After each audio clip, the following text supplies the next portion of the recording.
This is Jocko Podcast number 223 with Echo Charles and me, Jocko Willink. Good evening, Echo. Good evening. Modern combat is chaotic, intense, and shockingly destructive. In your first battle, you will experience the confusing and often terrifying sights, sounds, smells, and dangers of the battlefield. But you must learn to survive and win despite them. 1, you could face a fierce and relentless enemy. 2, you could be surrounded by destruction and death. 3, your leaders and fellow soldiers may shout urgent commands and warnings. 4, rounds might impact near you. 5, the air could be filled with the smell of explosives and propellant. 6, you might hear the screams of a wounded comrade.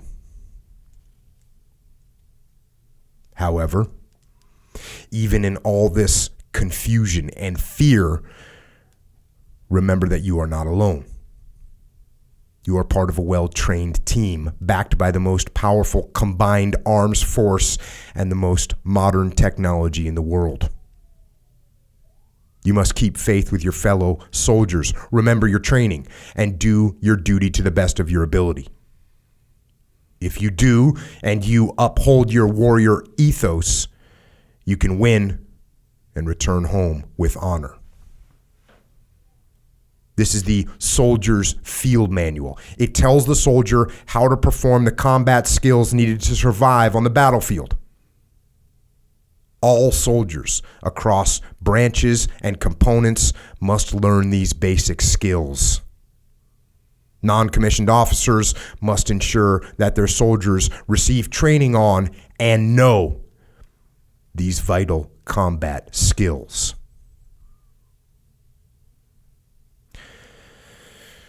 So, that right there is the opening introduction of the U.S. Army Field Manual 3 TAC 21.75, the warrior ethos and soldier combat skills.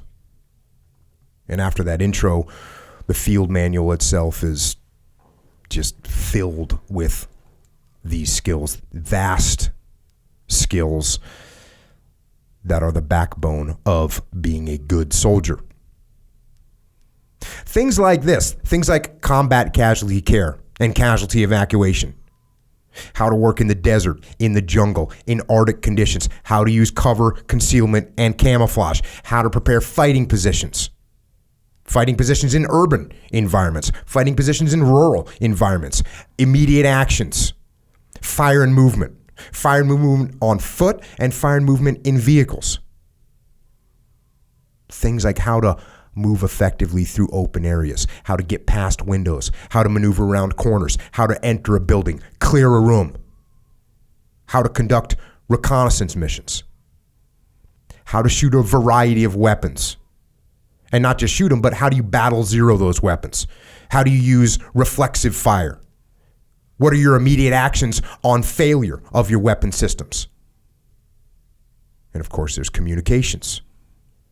You got to learn a bunch of different radios and radio voice procedures. And then on top of that, you got the classic survival, evasion, resistance, escape in the event that you get captured.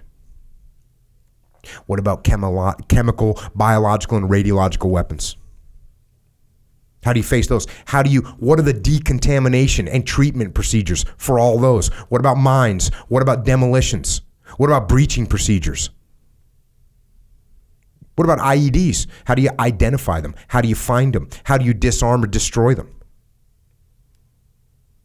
Those are some of the things you need to learn. And on top of all that, what about your Army values? What about the law of land warfare? The code of conduct? The soldier's creed and the warrior ethos? This manual is packed. And that is a lot to learn. It's a lot to track. And quite frankly, what that manual covers is the basics. The fundamentals. That's like the starting point, because there are countless skills beyond those fundamentals. And the longer that a soldier stays on task, The longer he stays operational, the more proficient he becomes at those fundamental skills, and then moves on to advanced skills that have tighter standards and more detail and more modalities. And one thing about being a soldier is you never master it. There's too much. There's too many things to know, too many things to understand, too many things to practice, too many things to rehearse, too many things to exercise, and too many things to execute. To be truly good at these. And I'll tell you what, these skills, they're not only applicable to soldiers. They're all applicable to life. They're all useful in life.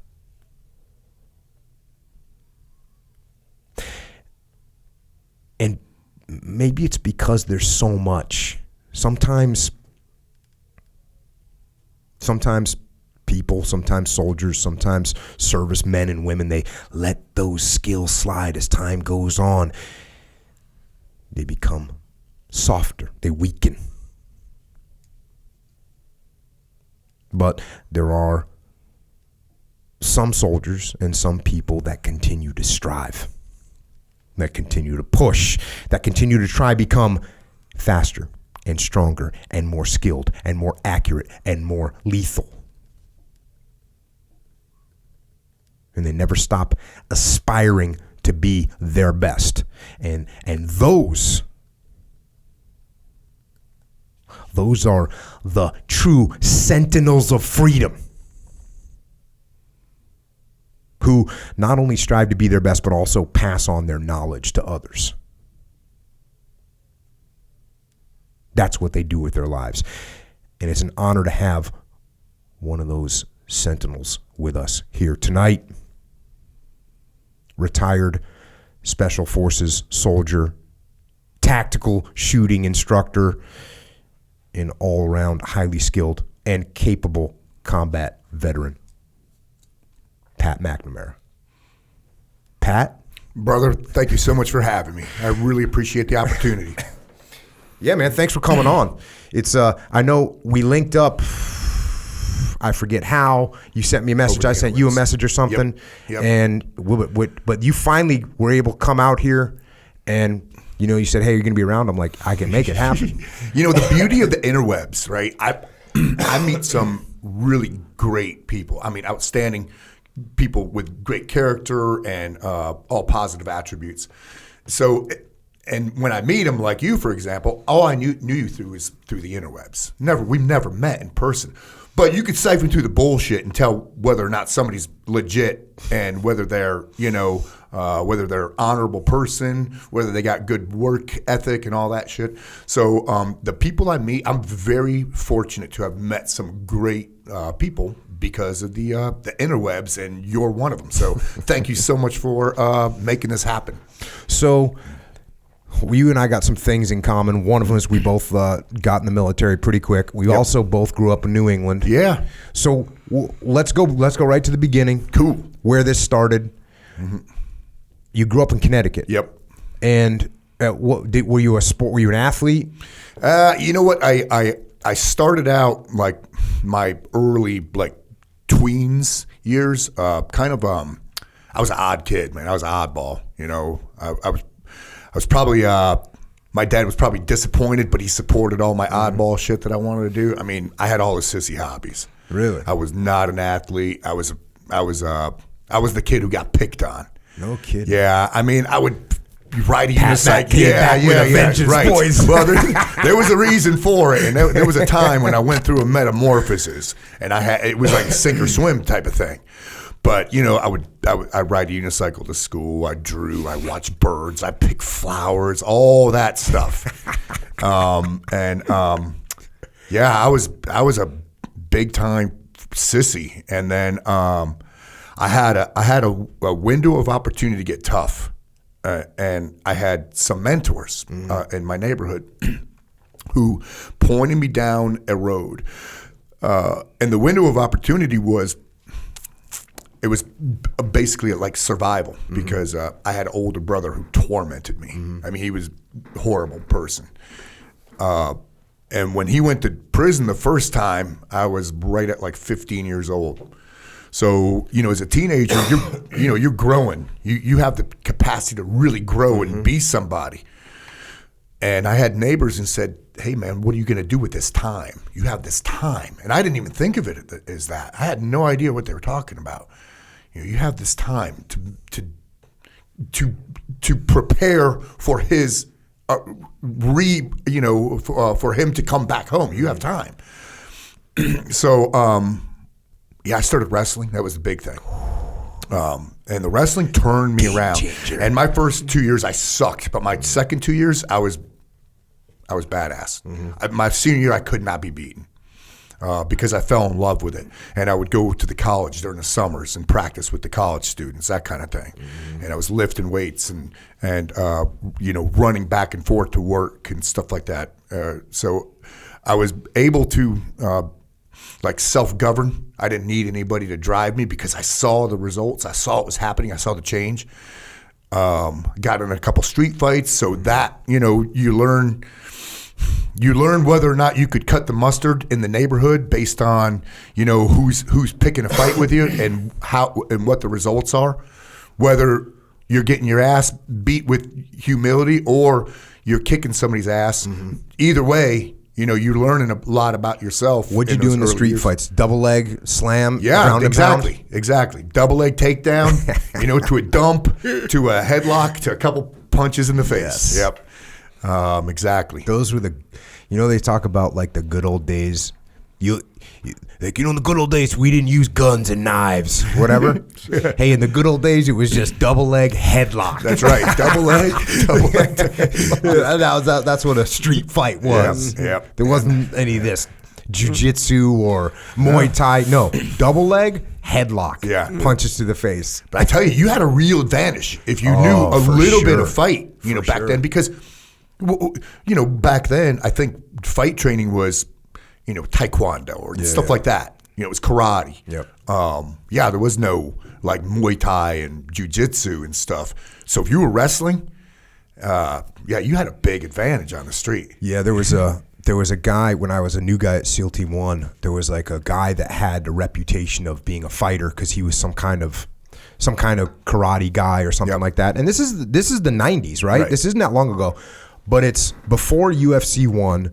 So people kind of thought, well, if you did karate, man, that guy, and there was a little inter-platoon scrap between the karate kid, we'll say, and the kid that was a wrestler. Right. And a good wrestler, like a state champ wrestler. Right, yeah. Probably Midwesterner or something. And he, it was exactly what happened in the fight. The karate kid got in his karate stance, and wrestler did a double leg slam headlock punch. Right. And everyone's like, dang. And what's crazy is now that I'm thinking about it, even back then, it was kind of like, well, that must have just been, a fluke that the karate kid didn't do whatever, a dim mock and kill him on the spot. So wrestling was huge for you. Yeah, big. Yeah, massive. So that changed me in every way, both physically and mentally. It's so funny because I talk about it a lot with different special op guys. And one of the big common denominators is most of them were wrestlers in high school, or a really big percentage of them were wrestlers in high school. Because I think that's the one sport where even though you're on a team, you're not relying on a team, or you're representing a team and you're earning points for your team, and you have to be a team player, but you have to be self-driven too. If you want to be the best, you have to think, well, I need to do 1,000 reps of this thing. I need to get my grip strength better. I need better balance. I need to do more sprints. I need, to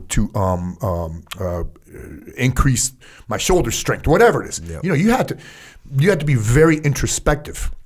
Unlike, because I played other sports and there's some common ground with them too, but with the wrestling, you're mano-a-mano with another dude for that 6 minutes in time, and man, that's a long freaking 6 minutes if it goes 6 minutes. Holy shit. You know what else is, and there's another big thing, a big psychological thing. And my son just wrapped up his season, and you know what? The season didn't end how he wanted it to end. Yeah. And his coach, who's a great guy, came up to me, and he, I was just standing there, I was bummed out, but I'm not like super emotional about the thing. Mm-hmm. But his coach comes up and says, I said, yeah, it's a bad day. And he goes, yeah, it's a bad day to have a bad day. And I said, yeah. And he goes, wrestling very rarely ends the way you want it to. Yeah. And if you think about that, you go into a 64-man bracket, there's one person that day ends the way they wanted it to, right. Or 2 days. And then guess what? That person's going to the next tournament. Right. And what are the chances that – so really – and when you get done with the season, if you're the champion for the season, guess what? That means you've got another season coming up. And eventually you're not going to be happy with the outcome, right? That's what's going to happen. So what I love about it is, especially like you're saying your freshman, sophomore year, you're just getting beat down. Yeah. And so many kids I see in the wrestling program, that first year, if they're getting beat down because they've never wrestled before, they can't take it. Yeah, they're quitting. And they quit it. And they quit. Mm-hmm. But people that are tough and they look at themselves and say, well, I at least see how I can get myself better. Yep. How did it work out when your brother got home? It turned out really, really well. I was upstairs at the top of the stairwell, and I was in the bathroom. I was taking a dump. Was he in juvie or was no? So he's older. He was than in you. the he was state. He was Okay. He went to the pen, state pen. I'll think about the name because you'll remember it. You'll know the name of the town and everything. It'll hit me. But he came upstairs and basically kicked the bathroom door open, and I'm sitting down. Taking a dump. That's like out of a movie. That's like the ultimate bully move. Yep. And I'm intimidated, and I'm embarrassed too because I got my pants around my ankles. And I said, "Hey, get the hell out of here!" And he turns, and I could tell he's stoned out of his mind, and he's got his fist in my face. One of those say I won't. And I pulled my pants up, and I said, "You won't." And I freaking just straight overhand right, bam, and it went almost through his face, and he went down the stairs. And then what did I do? I followed him downstairs. He got up, double leg takedown, headlock, and punch him in the face. And my parents were sitting in the kitchen, and they crossed their legs and just watched it happen. Mm-hmm. They were like, "It's about time this guy this is up and coming right here. This is karma." Yeah. They didn't do a thing. So I got those blicks in, and I told them goodbye and boogied out the door because I was going out. And was that your senior year? That was my junior year. Yep. At what point did you start looking at the military? That year. Yep. I knew junior year, 16, 17 is when I knew I had to do that. And I had no idea what anything was with the military. So it's funny because when I went to the recruiters, I didn't tell my dad, and I went to all the recruiters. I had no preference. It wasn't like I had allegiance because somebody's dad was in the Marine Corps forever or wore the Army colors or anything like that. I didn't care. I wanted to be a tough guy. So I went to each one of the recruiters, and the vetting process was who could fast track me, who could put me on a road to badassery the fastest. That was it. I wanted to fast track to badassery. So at the time, the Army had the best answer because they had two programs. They had Rangers, and then they had the SF Baby program, 18 X-ray. Mm-hmm. So I signed up for that, and I went home and told my dad. My dad was like, he was a little put off because I didn't tell him. He said, "Hey, we're going back there, but I'm bringing my lawyer because I don't want this guy to fuck you."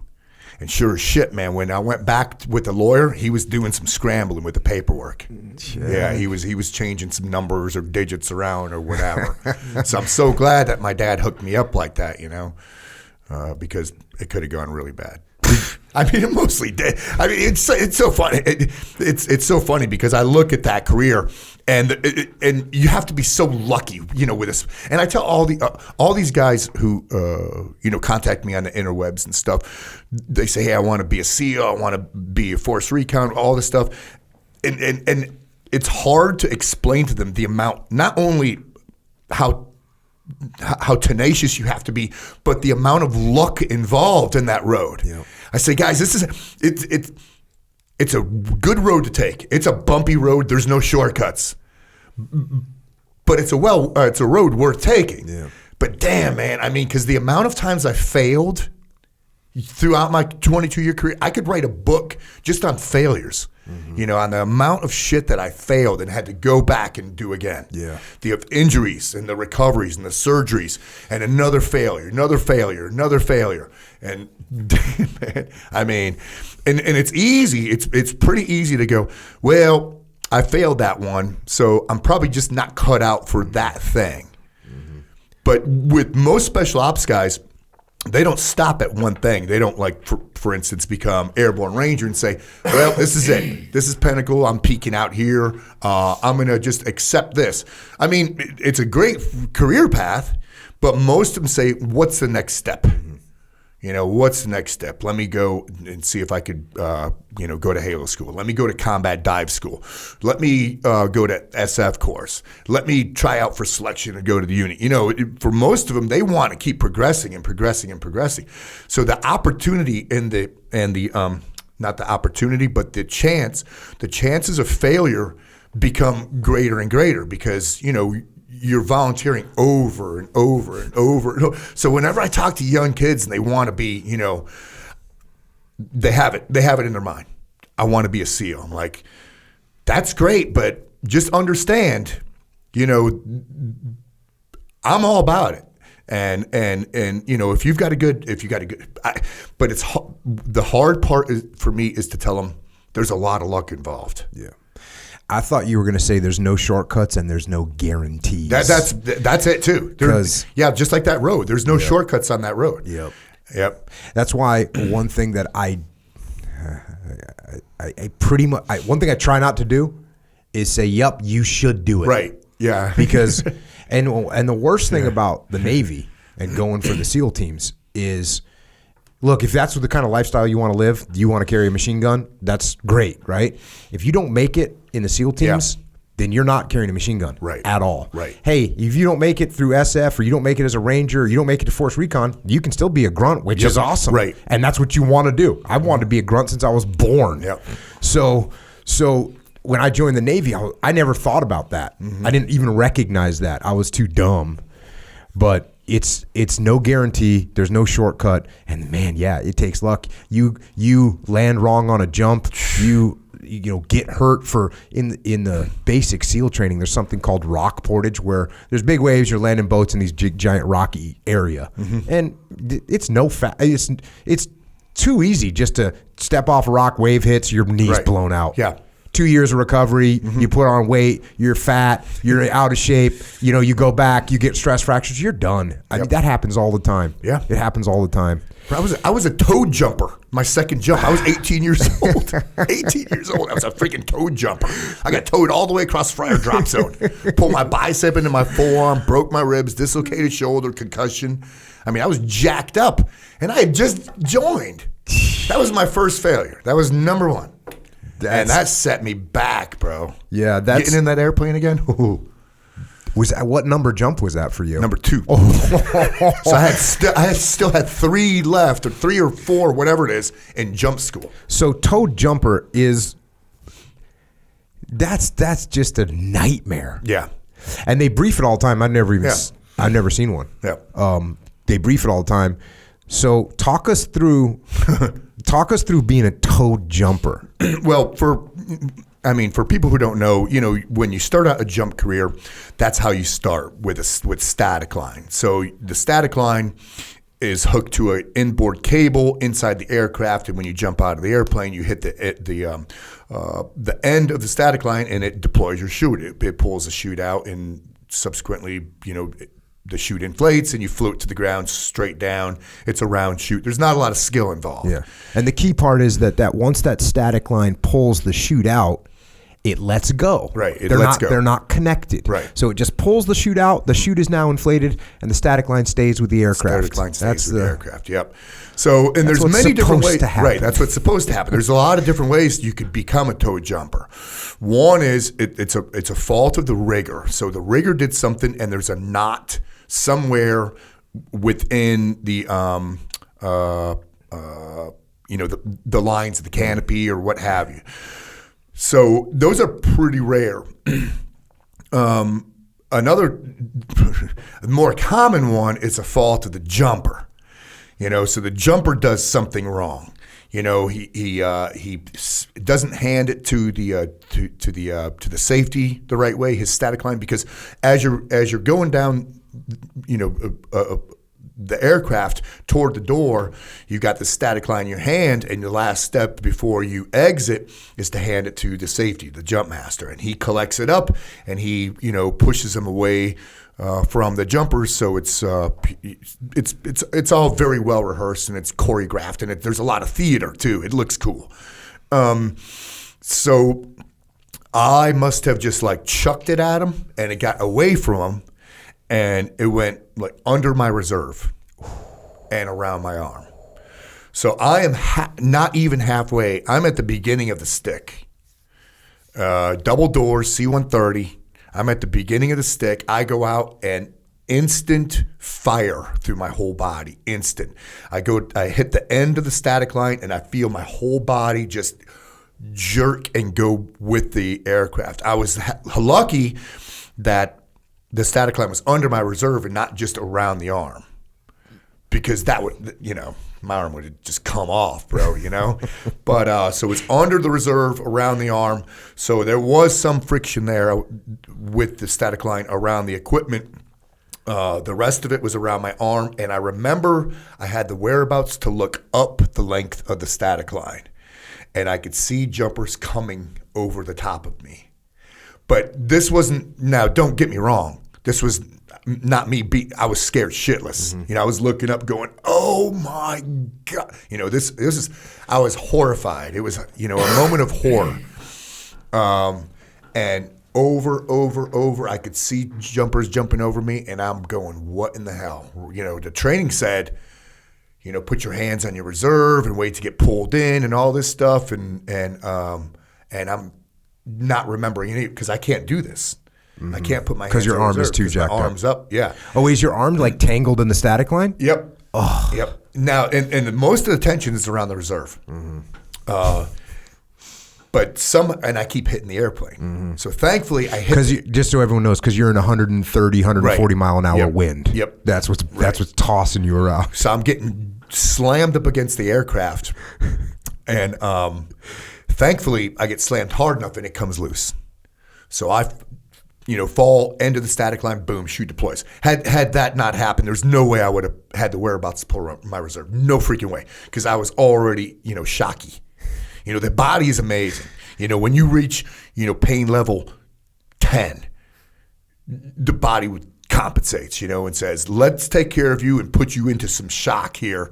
So you don't feel it that bad. But I remember being very, very uncomfortable under canopy, and I was groaning and moaning, just moaning and groaning. And I was all the way at the end of Fryer. Now I was supposed to be like way up at the leading edge. I was all the way at the end. I mean, right like at the wood line.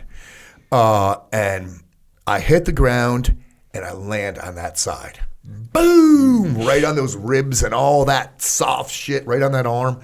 Now, to add insult to injury, I'm laying there and I'm going, I'm just an 18-year-old punky kid, bro. I've done nothing but basic training at AIT. To add insult to injury, I'm laying there on the ground and a breeze comes in. Whoosh! My chute inflates. My chute inflates and it starts dragging me across Fryer drop zone. And I'm getting drugged, boom, boom, boom. And I can hear, the black hats, so the instructors out there would stand on these platforms with bullhorns. And they were, placed throughout this massive, what's Fryer drop zone? Like a 2-minute drop zone or something? It's gigantic. It's massive. And I could hear one of these black hat instructors yelling at me, "Get up, leg! You over there getting drugged! Release one of your canopy release assemblies now, leg!" And I'm going, "Oh my God! I better do what he says because I'm going to get in trouble." So I do that. I reach up and pop one of my cable loop type canopy release assemblies, and I'm scared. I'm scared because I think I'm going to get in trouble. Mm-hmm. Because I'm hurt and I didn't get permission to get hurt. This is the first time I was ever injured in my life. Real injury. Mm-hmm. I packed all my shit up. I packed all that crap up into that kit bag, threw it on my back, and I remember being really, really scared because there was no signal from my head to my arm. There was no transmission to make it move, to make it work. And then I remember feeling my face and feeling blood. That was superficial, but, I hit. The cut was superficial, but I hit hard, against the aircraft. Boom, boom, boom, over and over. So I got all my shit and I pack it up and I bring it all into the turning area, and the black hats are scanning the crowd because they know somebody's fucked up. Hell yeah. They saw it, and they're scanning the crowd, and I'm going, oh my God. And a buddy comes up to me, he goes, hey bro, you look bad. Because I was, I guess, just ashen white, and I'm dry heavy and stuff. And I look at my arm, and he could see that it was the old school BDUs. Like Gen 1 BDUs, I had rope burns around. And I go, yeah, man, I'm hurt really bad. I don't feel good. And he said, hey, let me help you with that. And he unbuttoned my blouse and he looked, and that's when I threw up because now I'm looking at this arm and it wasn't open, but it was like translucent, the skin, and there was no bicep. And he kept pulling it down, and boom, there it was in my forearm. That bicep. And so the black hats see that, and they come running over. You the guy? Yeah. Well, the medevac already took off with some dude with a broken femur. The bird already took off, so they had to bus me back on one of these Bluebird school buses all the way to Martin Army Hospital. And then to add more insult to injury, this is 1983, so there's a bunch of dudes in there with grenade injuries, like real jump injuries. Damn. And the hospital's filled with these dudes, man, with Rangers and guys from 82nd who have like real combat jump injuries. And I'm here with this toe jumper, school, 45th company, duffel bag drag, injury. I was like, oh my God, this sucks so bad. That was the beginning. I mean, I had, but there was a lot of times like that, in my, like I said, I could write a book on how many times I have failed. But they're funny stories. I try to make them interesting and funny. Yeah. How did you, just to rewind a little bit, what did you do to get ready? What did you know about Special Forces training, and what did you do to get ready prior to going in? Well, prior to going in the prior to going in the Army. I was wrestling. I was lifting weights. I was doing a lot of hiking, like camping and stuff like that. And is that because you knew, I knew they were part of it? Yep, I knew that they were woodsmen and stuff like that. I had a buddy who was, I was a Boy Scout. I had a buddy who was an Eagle Scout and knew all the mountaineering stuff. He was really good. And we would go up and do ropes and rappelling and all that, It's also good for fear management when you're a kid, rappelling off the side of a cliff is great stuff to help compartmentalize those, fears of heights and things like that. But I did a lot of woods running, and just, I think for me it was therapeutic, and it was more about mental preparation than physical preparation. Physically, I was pretty freaking strong. I was very fit. I was a very fit teenager, in my latter teen years, 17, 18 years old. I was very self-driven. I wanted to be fit.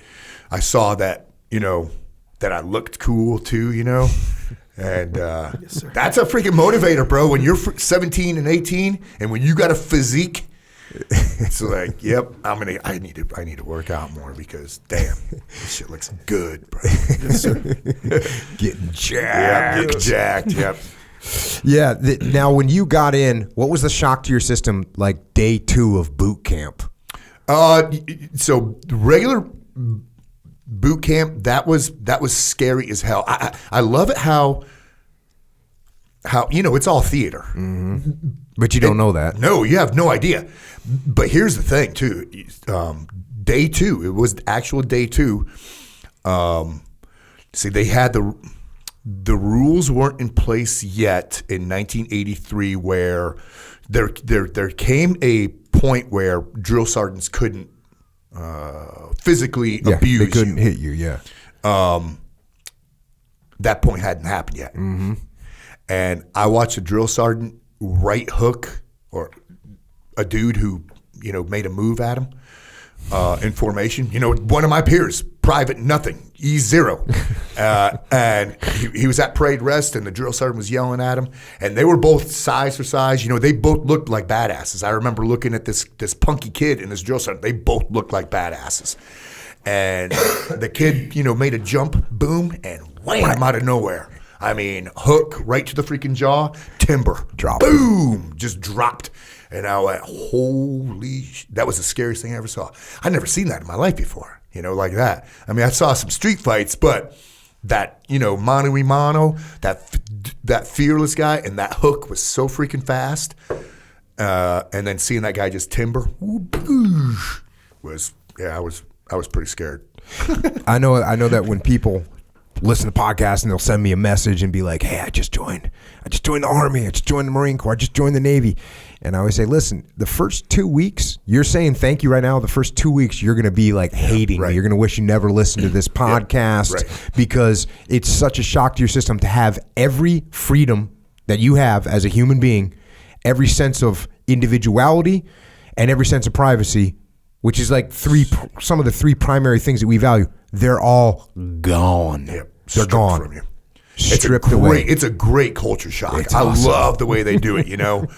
I love it. The culture shock is real, you know, and if you're not used to it, you know, just some punky kid who is badass on the wrestling team, and then then your head gets shaved off, and then you look the same as everybody else, and then, you know, you're sleep deprived. Sleep deprived, what is that?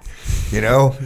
And you have the time limit to eat and all, you know, and then the constant freaking yelling and screaming in your face. Mm-hmm. Yeah, I think they did well with the infantry basic training when I went in, and as I could recall it now, I say kudos to those guys who were able to run it like that. I mean, once again, all theater, you know, when I look back, if I were to go right now through it, I'm like, yeah, whatever. I'll play your game, but I know you're not going to do anything to me. Yeah. It's just going to suck. That's all. I'm thinking though, '83 too. You had a bunch of Vietnam guys still. Never mind. Still had not only Grenada, but damn, you guys had a lot of. I mean, I still had Nam guys in when I got to the teams, but you know, it had been 20 years. Right. So there was a lot of guys that retired at 20. A lot of guys that just got out after whatever they did 2 or 3 tours in Vietnam. But for you in '83, man, it was just. Yeah, common. They were matter of fact, when I went to the SF course, they were thick. Oh hell yeah! Vietnam vets going through the SF course. Oh, going through it. Dang. Yeah, they were thick. And then when I got to a team in first group, you know, my team sergeant was a 173rd guy. You know, in Vietnam, and they were a dime a dozen. I mean, you had all of the command were Vietnam vets. If they were NCOs, you know, they were Vietnam vets. If they were E7s and above, they were all Vietnam vets. So how long did it take you to recover from the toe jumper scenario? The toe jumper happened in October, and I finished jump school a couple months later in end of February. So you recovered and then went back to jump school? No. That's when I ended jump school. Yes, I recovered and finished jump school end of February-ish, something like that. That's a pretty quick recovery. Yeah. And you had to get bicep surgery, right? Yep. And it was a mess because I split the bicep in half. It wasn't like it separated from the tendon. It split the bicep in half. So they had to salvage it. So it was about as big as, the way it explained it to me, is as big as round as a pencil. So you can imagine the amount of strength that you lose, you know, and you don't know how much you rely on a bicep when it has to work in compound with other muscles. For instance, doing pull-ups. Because when I got to the Q course, so now you're starting all the freaking screaming and yelling and sleep deprivation and food deprivation all over again. All over. You just finished it, but now you're doing more of it. Now you're back to beginning. So you went straight from jump school to Q course? Yep. Matter of fact, right to, and I started the Q course on my 19th birthday. Yep.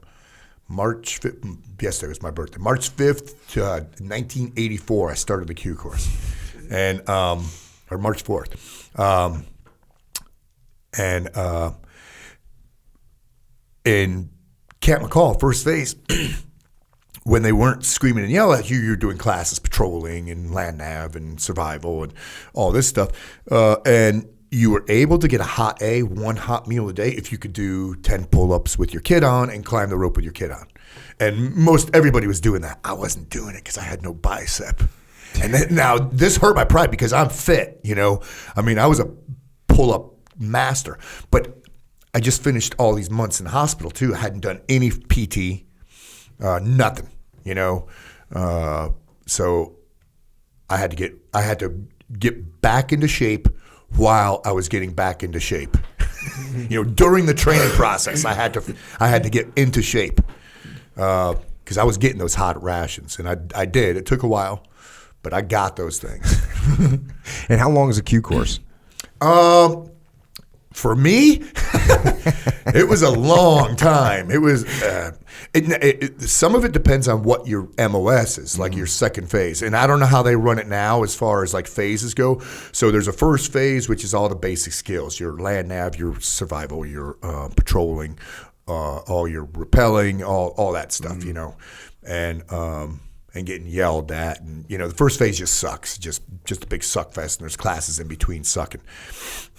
Second phase depends on what your specialty is, you know. So, and you were Echo, right? Well, I started as weapons guy. Oh, okay. Yep. So I went to the Q course as weapons. I had later reclassed as an Echo, as a communicator. Yep. And then a third phase, which is, you know, big field exercise and doing like your FIDS and your UW and all that. The traditional special forces tasks. Right. Yep. So. But yeah, I failed out of first phase, and it was I failed survival in first phase. Now, I was an SF baby, keep in mind, and the senior guys did not dig that there were privates going through the Q course. There was some animosity there, bro. They weren't digging that shit at all. They were like keepers of the crypt, you know. Survival was cool, and I don't think they run it the same way anymore. I'm not even sure they do it all, but back then it was 6 days. You got no food. They send you. They drop you off in an area of like Uori National Forest, and they give you one ration for those 6 days, and it's either a live chicken or a live rabbit. Now they teach you prior to, you know, you learn all the field craft stuff and everything. You know, how to make fire, how to kill stuff, all this stuff, and then within those 6 days, you have a list of 22 things you have to accomplish. And a lot of them aren't easy. You know, you got to build this massive signal. You got to build a shelter. You got to keep a fire going 24/7. You got to find water. You got to filter water. You know, just a lot of things. But I'm going to try to cut this one just a little short. But I was thriving in survival. I was kicking ass because I did a lot of it as a kid, running around the woods, fishing and stuff like that. So I was crushing it. And I found a pond that was within the confines of my, because they told you, you know, here is where you are. You could only move within this amount, this radius. You know, you can't go, I forget what it was. But within the confines of my boundary, I found a little pond. It was right on the edge of it. Well, where there's pond, people fish. Where people fish, people throw trash. And sure as shit, I found a little camping spot. And I found trash. And I was licking like yodel wrappers and stuff. I found little remnants of chocolate.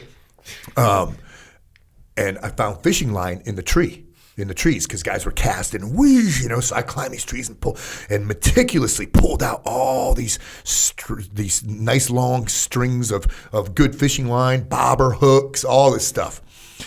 And as I'm looking around this campsite, I see a beer can sitting up on a log. And I go over, I feel it, and I go, oh man, there's freaking beer. There's something in here. I'm smelling it. So I cut the top open with my knife, and sure enough, you know, it's like 2/3 full. You know, beer, and there's bugs on it, and I chug-a-lug this thing. Then I go fishing, and I catch a stringer load of these massive bluegills. A stringer load. I mean, like sustenance. Like I'm gonna get full tonight. Now, when I went back to my campsite, you know, priorities work, start over again, get your fire going, make sure, you know, everything's squared away, because the TACs or the instructors come by every night to check on you, make sure you're alive, and they read your log, because you got to log what you did during the day. And he's looking at my stringer fish, and I got some smoking, you know, and he's like, "What in the hell?" I said, "Yeah, I got it, you know, all these fish and blah blah blah," and I found that worms are, when you're hungry, they are good. And if you cook them, they're just food, bro. They're just food. You know, you cook them in a little bit of water in your canteen cup. There's nothing freaking gross about them, and they are good. So I was chowing down, not only on the worms, but I was on all this fish, and I was smoking it. I hadn't even killed my chicken yet. This is like day 3. I hadn't killed it. Chicken just walking. I got him tied up with a little piece of the gutted 550 cord. He's just walking around. Yeah, he's like my buddy. But that was part of the task, so I had to kill him eventually because that was on the checklist. But I was saving him for a rainy day. But the instructor's reading my log, and he goes, "What's this here about a beer?" And I go, "Oh, yeah. So I found it, blah, blah, blah." And this chicken shit motherfucker pulls out his wallet and pulls out a card, and he goes, "You have the right to remain silent. Anything you say can..." He read me my rights, bro. Because you know why? Because I was drinking beer on duty. Dude, this is survival, bro. He was pissed that I was surviving. So and you were a private. Right, and it was a private. So that was the 10 points. So you have there was this point system. And I already lost a bunch of points just doing dumbass shit. But that was my last 10 points. They allowed me to recycle because and this is the last thing you're doing. And first phase sucks, man. It sucks. It sucks. I remember, like I'm patrolling, being so cold and sleep deprived that I pissed myself, on like 33% security. I mean, so now I have to do this all over again. All first phase. But that was the story of my life in the military. Yeah. I mean, and that's the kind of thing, though, like you were saying earlier, that's the kind of thing that gets people's heads. Oh, right. Because they go, you know what, I'm not, they say, I'm not doing all this again. I made it this far. Now you're going to tell me to do all that again? Right. It's not, you guys are stupid. I don't even want to be a part of this group of people that are assholes. No, it's not happening. Yeah. They get in your head, for sure. It was very easy when I left Camp McCall and went back to Fort Bragg and got hot, chow hall food in me in a shower to go, yeah, this is comfort here. This is where I want to stay. There's that point where you could accept, being mediocre, where I could see it. And I was like, no fucking way, man. I want that so bad. I want that Green Beret so bad.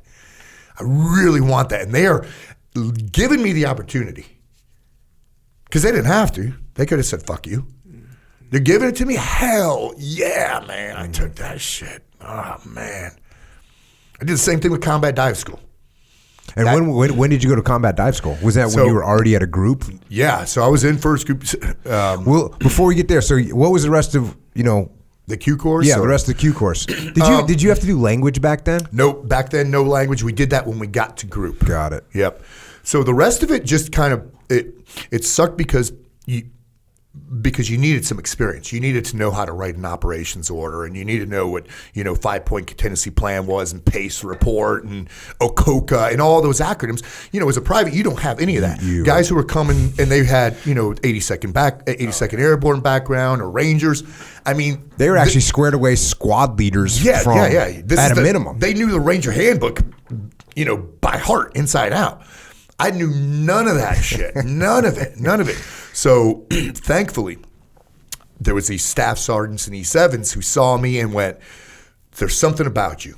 And they kind of took on the responsibility as mentor, and I jumped on it. I hung out with those guys. These guys were like 1st Ranger Battalion, 82nd Airborne. I mean, they were hardened infantry dudes for like 6 years already. And they knew all that shit, all of it. Because there was no way. Without them, there's no way I would have made it. No freaking way. You just don't have the freaking sense. And you got to know, there comes a time when you're going through training like that where you got to know, you know what, who am I going to align myself with? Who is it that I'm going to align myself with? And I can't look like a shithead. I got to make sure that I'm never late, out of uniform, because otherwise these squared away soldiers, they're not going to want me to hang out with them. If I'm just some piece of shit who's literally strap hanging on to them. I want them to want me to hang out with them. So I made that happen by, being work ethic, volunteering for the shit duties out in the field, that kind of thing. Sure. Because nobody wants to volunteer. When you're out patrol, nobody wants to volunteer. When you're patrolling and somebody says, hey, we need to build this or go on this reconnaissance, it's like, oh, but I could stay here in the patrol base. So I volunteer for every one of those things. But, I learned a lot on those too, because I'm with some infantry badass dude, some grunt, and, he's teaching me along the way, just OJT. So, I made it by the skin of my teeth, I would say. That training. I did not graduate as an undergraduate or anything like that. But, down the road, I did very well at different schools. But well, it's like that thing where you get the kids in school that got held back a year, right? And they do a lot better. Right. I mean, obviously, when you're that young, and I was the same way. I enlisted when I was 18, and it's just like I look back now and I'm like, oh, well, I'm same thing. Like, okay, I'm glad I made it through because there was guys that were a little older, and you just think, man, they just knew more. They were physically more developed than I was, and you just try and hang on, man. Yep. Hang on. Yeah, so let me just snap link to you, man. Yep, I got a little bit of line here. That's another thing is in basic SEAL training, you basically don't learn anything. Right. It's just 6 months of just suck. This is just gonna suck. You don't go on. I mean, like I say, you don't go on patrol. You go on some patrols. You go through the land warfare phase, which is 6 weeks, and you go on you go on long humps. And you do these little missions, but it's not. It's not anything. You're not actually learning anything. You're just having to suck it up. It's a good way to trim the fat, though. Oh yeah, Who for really sure. wants to be here because SF. Now they have like a selection and assessment process. Back then it was called pre-phase, so it was just a couple weeks of just beat down. Yep. That's it. It was PT 4 times a day and 3 hours of sleep a night. Yeah. For a couple, and there was no rhyme or reason to it. There was nothing. There was I don't think there was a single piece of hip pocket training. Yeah. It was just formation, run, push-ups, sit-ups, get up, get down, roll over, go clean this, clean that, pick up those pine cones, PT again. Yeah. Just a beat down. But it was a good way to trim the fat. For because sure. guys are like, fuck this, bro. Hell, man. So you graduate, you get through, and then where'd you go from there? I went to first group out of Fort Lewis, Washington. Yeah. The Arctic jungle. Yep. Yeah. We used to go up there and trade. Right. It's freaking awesome. Arctic jungle, really. Yeah. South Rainier training area, that's like a jungle. And if Bigfoot exists, that's where he lives. 100%. That's where he lives, man. Holy crap, man. And so you check in. So what'd you do when you checked in? Did you go to an A-team right out of the gate? Yeah, right out of the gate. I went right to an A-team. And, man, talk about being intimidated all over again. I'm the only private on this team. Team sergeant's Vietnam vet. I mean, the team commander was badass. There was another Vietnam vet, and every one of these dudes was from Ranger Battalion. Not even 82nd. They were all Rangers. All of them. And then me. Yep, me. No asset. I have nothing to offer. What am I? I'm a cherry weapons dude on a freaking A-team. Just a cherry who could PT his ass off. Yeah. That was it. I could PT my ass off. And I could volunteer for all the shit duties and make sure that all my kit is squared away and that I'm gonna stay out of trouble. So you've been in the Army for what, like 2 years at this point? No, yeah, if that. Year and a half. A year and a half. And the other guy's been in the Army for 10 years. Oh, right. 12 years, 6 years, right. 9 years. Yeah. And you're the only guy. That's it. Yep. It was, oh my God. And they're nom-vets. Right. Yes, right. I was the new guy so many times, even when I went so this to is like unit, 85 or something like that? Yeah, no, before, this is 84 when I went to first group. 84. Dang. I got there. End of 84, beginning of 85. The cool thing, too, is I got opportunity just like that. Boom, boom, boom. Do you want to go to this school or that school? I was like, hell yeah, send me. If you're asking me, then yeah, the answer is yes. I want to do all of the things. Yep, all of them. I don't want to just ride it out and accept mediocrity, and be another dude. I want to be top on that totem pole. So my battalion sergeant major was famous Vietnam vet, like Donald J. Taylor, but highly decorated. He saw me one morning, and I was running through the battalion area, and he goes, "Private Mac, come here." And he looked. Remember Jack Palance, the actor? Yep. He's kind of like Jack Palance, you know. Had that scowl on his face. I go, "Yes, Sergeant Major. Went over, snapped to parade rest." He goes, "I'm having a surprise inspection of the barracks this morning, and I want you to be my recorder." I'm like, oh. I'm going, my room is fucked up, bro. Yeah, it's jacked. It's jacked. Well, the thing is, like, that morning, I got a call from Greyhound because I shipped all my stuff Greyhound, because back then, you know, it was like $15 anywhere in the country. So I had it shipped from Fort Bragg to Fort Lewis, all my duffel bags. And my team sergeant said, "Hey, go pick your shit up at Greyhound." I went and got it, brought it back to my room, dumped it all over the freaking room, and then right after accountability formation at like 09 or whatever, that's when he grabbed me, and I'm going, "Oh my God." I go, "Roger that, Sergeant Major, when do you want to start?" He goes, "You got something to write on, something to write with?" I said, yes, Sergeant Major. He goes, "Let's start right now." And my room, we did 3, 4. We lived in the old, it was those World War II barracks, you know, World War II, the white freaking, the raised, they got the big crawl space underneath of them. And I swear mine was the last room to get inspected. Last building, last room. And he's been ransacking shit. I mean, dumping drawers and knocking over beds. You know, if there was something askew with somebody's room, he would just ransack it and look for clues or booty, you know, look for paraphernalia. He got to mine, opened up that door, and there's shit everywhere. And he goes, "Who in the fuck's room is this?" And he looks at the name tag in the door, and he looks at me, and he kind of smiles.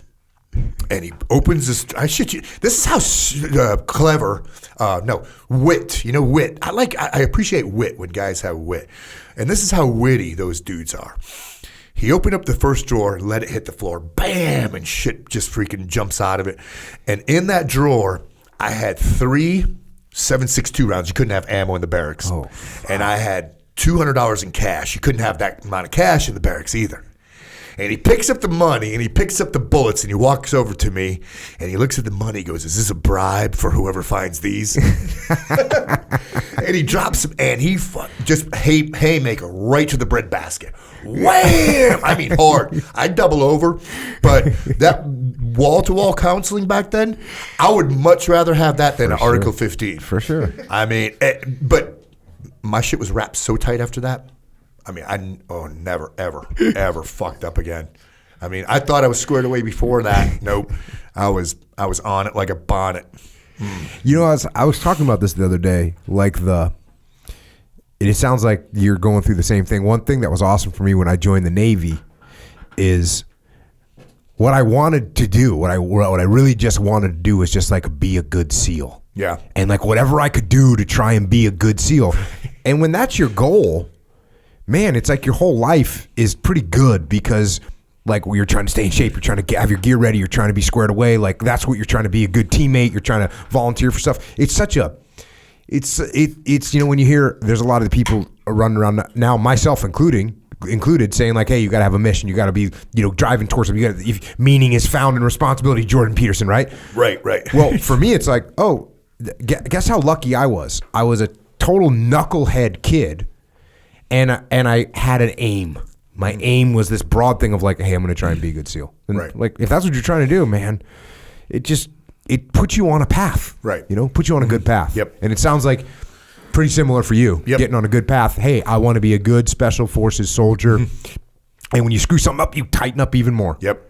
And you know, and they were always giving me opportunity to improve myself. And I never let one of those opportunities pass. I mean, do you want to go like combat dive school? It's like, hell yeah. That's another one I failed, by the way. How'd you fail at combat dive school? Well, here's the thing. I knew nothing about it. Nothing. No, I had no idea what that school. I thought I was going to like dive for conch shells in Key West or something. No idea. None. No pre-scuba, which is a prerequisite. Okay. Just that, hey, Private Mac, you're fit. Were you a water guy at all? Yeah. Okay. I'm strong in the water, and I was on a water team, a scout swim team. Okay. In first group. So a lot of surface swimming, just dragging a ruck, surface swim. I went to combat dive school, and once again, everybody's screaming at you. You're PT until you're freaking, I got an umbilical hernia. We PT so much, I got an umbilical hernia. But water is the great equalizer. It is indeed. There is no doubt about it. And so when they started having us doing like the PT thing, I was like, all right, this sucks. But then, you have a couple classes and then right to the pool and everybody's screaming at you and you're trying to get your gear on as fast as possible. And, you got these twin 80s on your back and the second stage is stuffed into your BC and you're not breathing and stuff. It's just all weight, 20-pound weight belt. Mount the gunnel, prepare to enter the water, and then terror, with the crossovers. So the crossover thing to me blew my mind. Talk about, humility, how to make somebody humble, how to suck the freaking life right out of you. Explain crossover so in this particular pool, it was what's an Olympic swimming pool? I think width, it's 50 by 25. Yeah, it's pretty wide. It's probably 50 by 25. Yeah, so it's like 25, and this pool was nice. It was 18 feet too deep. Mm-hmm. So you've got guys on each side of the gunnel. So on each side of the pool. So and you're chest to back. You're just stacked up. And you got a mask on, and you got your buoyancy compensator, you got your twin 80s, you got a 20-pound weight belt. You got air in those tanks. You're just not breathing it. That regulator's stuffed in your BC. The instructor yell out, prepare to cross over. So both sides go underwater, and the objective is to make it to the other side. One side goes shallow, one side goes deep. And you come up and you get a few puffs before they say, prepare to cross over. It ain't enough time, especially if you had no pre-scuba. You haven't experienced this. And then you do it again and again and again. And people start dropping like flies. And what the when rules, they're dropping, is it quitting? Yeah. Sometime with me, for example, it wasn't necessarily, I didn't say I quit. I refused to get off the wall because it was a shock because I already had a shallow water blackout. Mm-hmm. So I already had a shallow water blackout. And with the shallow water blackout, it's basically, once again, the human body is cool because it won't let you drown unless you want to drown. Unless you inhale water, you're going to pass out before that happens. So when you hold your breath long enough, you just pass out. And they're schooled at this shit. They know because it happens to people all the time. So they go down, they freaking bring you up. And usually as soon as you come back up and they slap you on the surface, you're revived. You're coming out of it. And then it takes you a while. You're like, holy shit, that was scary. And then they ask you, once you're revived, they give you some oxygen. Do you want to get back in the water? The answer for me was, yes, I do. And then I had another one. And the next day during crossovers, I had that other one. They said, do you want to get back in the water? Yes, I do. Another crossover, and I couldn't get off the wall. And the rule was, they tell you 3 times and you're out. Get off the wall, mister. And they want you to succeed. Mm-hmm. They want it. They want you to. There's like, I'm telling you, that's the first one. I'm going to give you another one. Mister, get off my wall. It's not get off my wall, get off my wall, get off my wall. They want you to want this. Yeah, they because want you're a fellow SF guy. Right. Yeah, they want you to want this. So, and super professional cadre. So they gave me the third one, and it didn't happen. I was froze. I was stuck to it. But that's another one that I avenged. I went back. I got pre-scuba, and I fucking killed that school. Not only did I kill it, but I was volunteering for shit. For instance, I had a buddy who during ship bottom search. So that's some scary shit, ship bottom search, because your back is on the freaking deck, man. You feel your twin 80s in the muck, mm-hmm. in the and your basically wanding with your hand the bottom of this boat, this ship, and you could feel that ship rising and sinking just a little bit, just those couple inches. But what happened to a buddy of mine is there was a type of coelenterate, type of jellyfish that was on the ship itself, and when he was basically washing the ship, they went down his blouse into his shorts, and he got like stung by jellyfish all the way from his chest all the way his ball sack. So it was medical emergency up on shore. This is a funny thing. When we got him on shore, he's burning up, it's jellyfish. And so here's a grown man, and this is one time where you don't question this shit, where a grown man is ripping his clothes open. He's going, piss on my face, piss on my face, piss on my dick, piss. And we're all trying to, we're all shrunk up because we're frozen, and we got our dicks in our hands, and we're like 5 dudes pissing on one guy, just pissing on him. Well, he had a really bad reaction, and he started throwing up, and he failed the next day's subsurface swim, 1,500 subsurface swim, but he get to make it up on a Saturday, and we had that Saturday off, and they asked for volunteers. Somebody got to be a swim buddy. Somebody got to be a swim buddy, and I freaking volunteered. And this guy was badass. He was way more badass than I was. So I was a little nervous because I didn't want to slow him down. And we mounted the gun and went in. Boom! He got the surface, got his bearings. He gave me a freaking the go down signal, and we start finning, and I am struggling to keep up with him, and I'm on his tether. Mm-hmm. I'm like, oh, I have to keep up with this dude, and he is an absolute cyborg. And that was the hardest I ever worked in my life, because I'm working for me, I'm working for somebody else, and I can't let this dude down. I was like, oh my God, but he crushed it. Yeah. What was the time space between you failing dive school and then going back and 1 year? Yeah. Okay, so this is like... Oh, no, 6 months. That was 6 months. Yeah, 6 months. 1 year was for selection. Were you guys going on deployments at this time?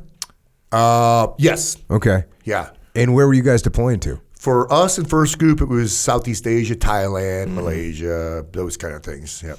And it's Cold War. Mm-hmm. Right. Yep. Cold War, FID stuff, peacetime army. Mm-hmm. Yep. Did you have to learn a language at this point? Yeah, I was pretty good at Thai. It was a condensed course, like a 3-monther. Got it. So you learn all the survival skills and all that. But yeah. And then where did you go how long did you stay there for? How long did you stay at first group?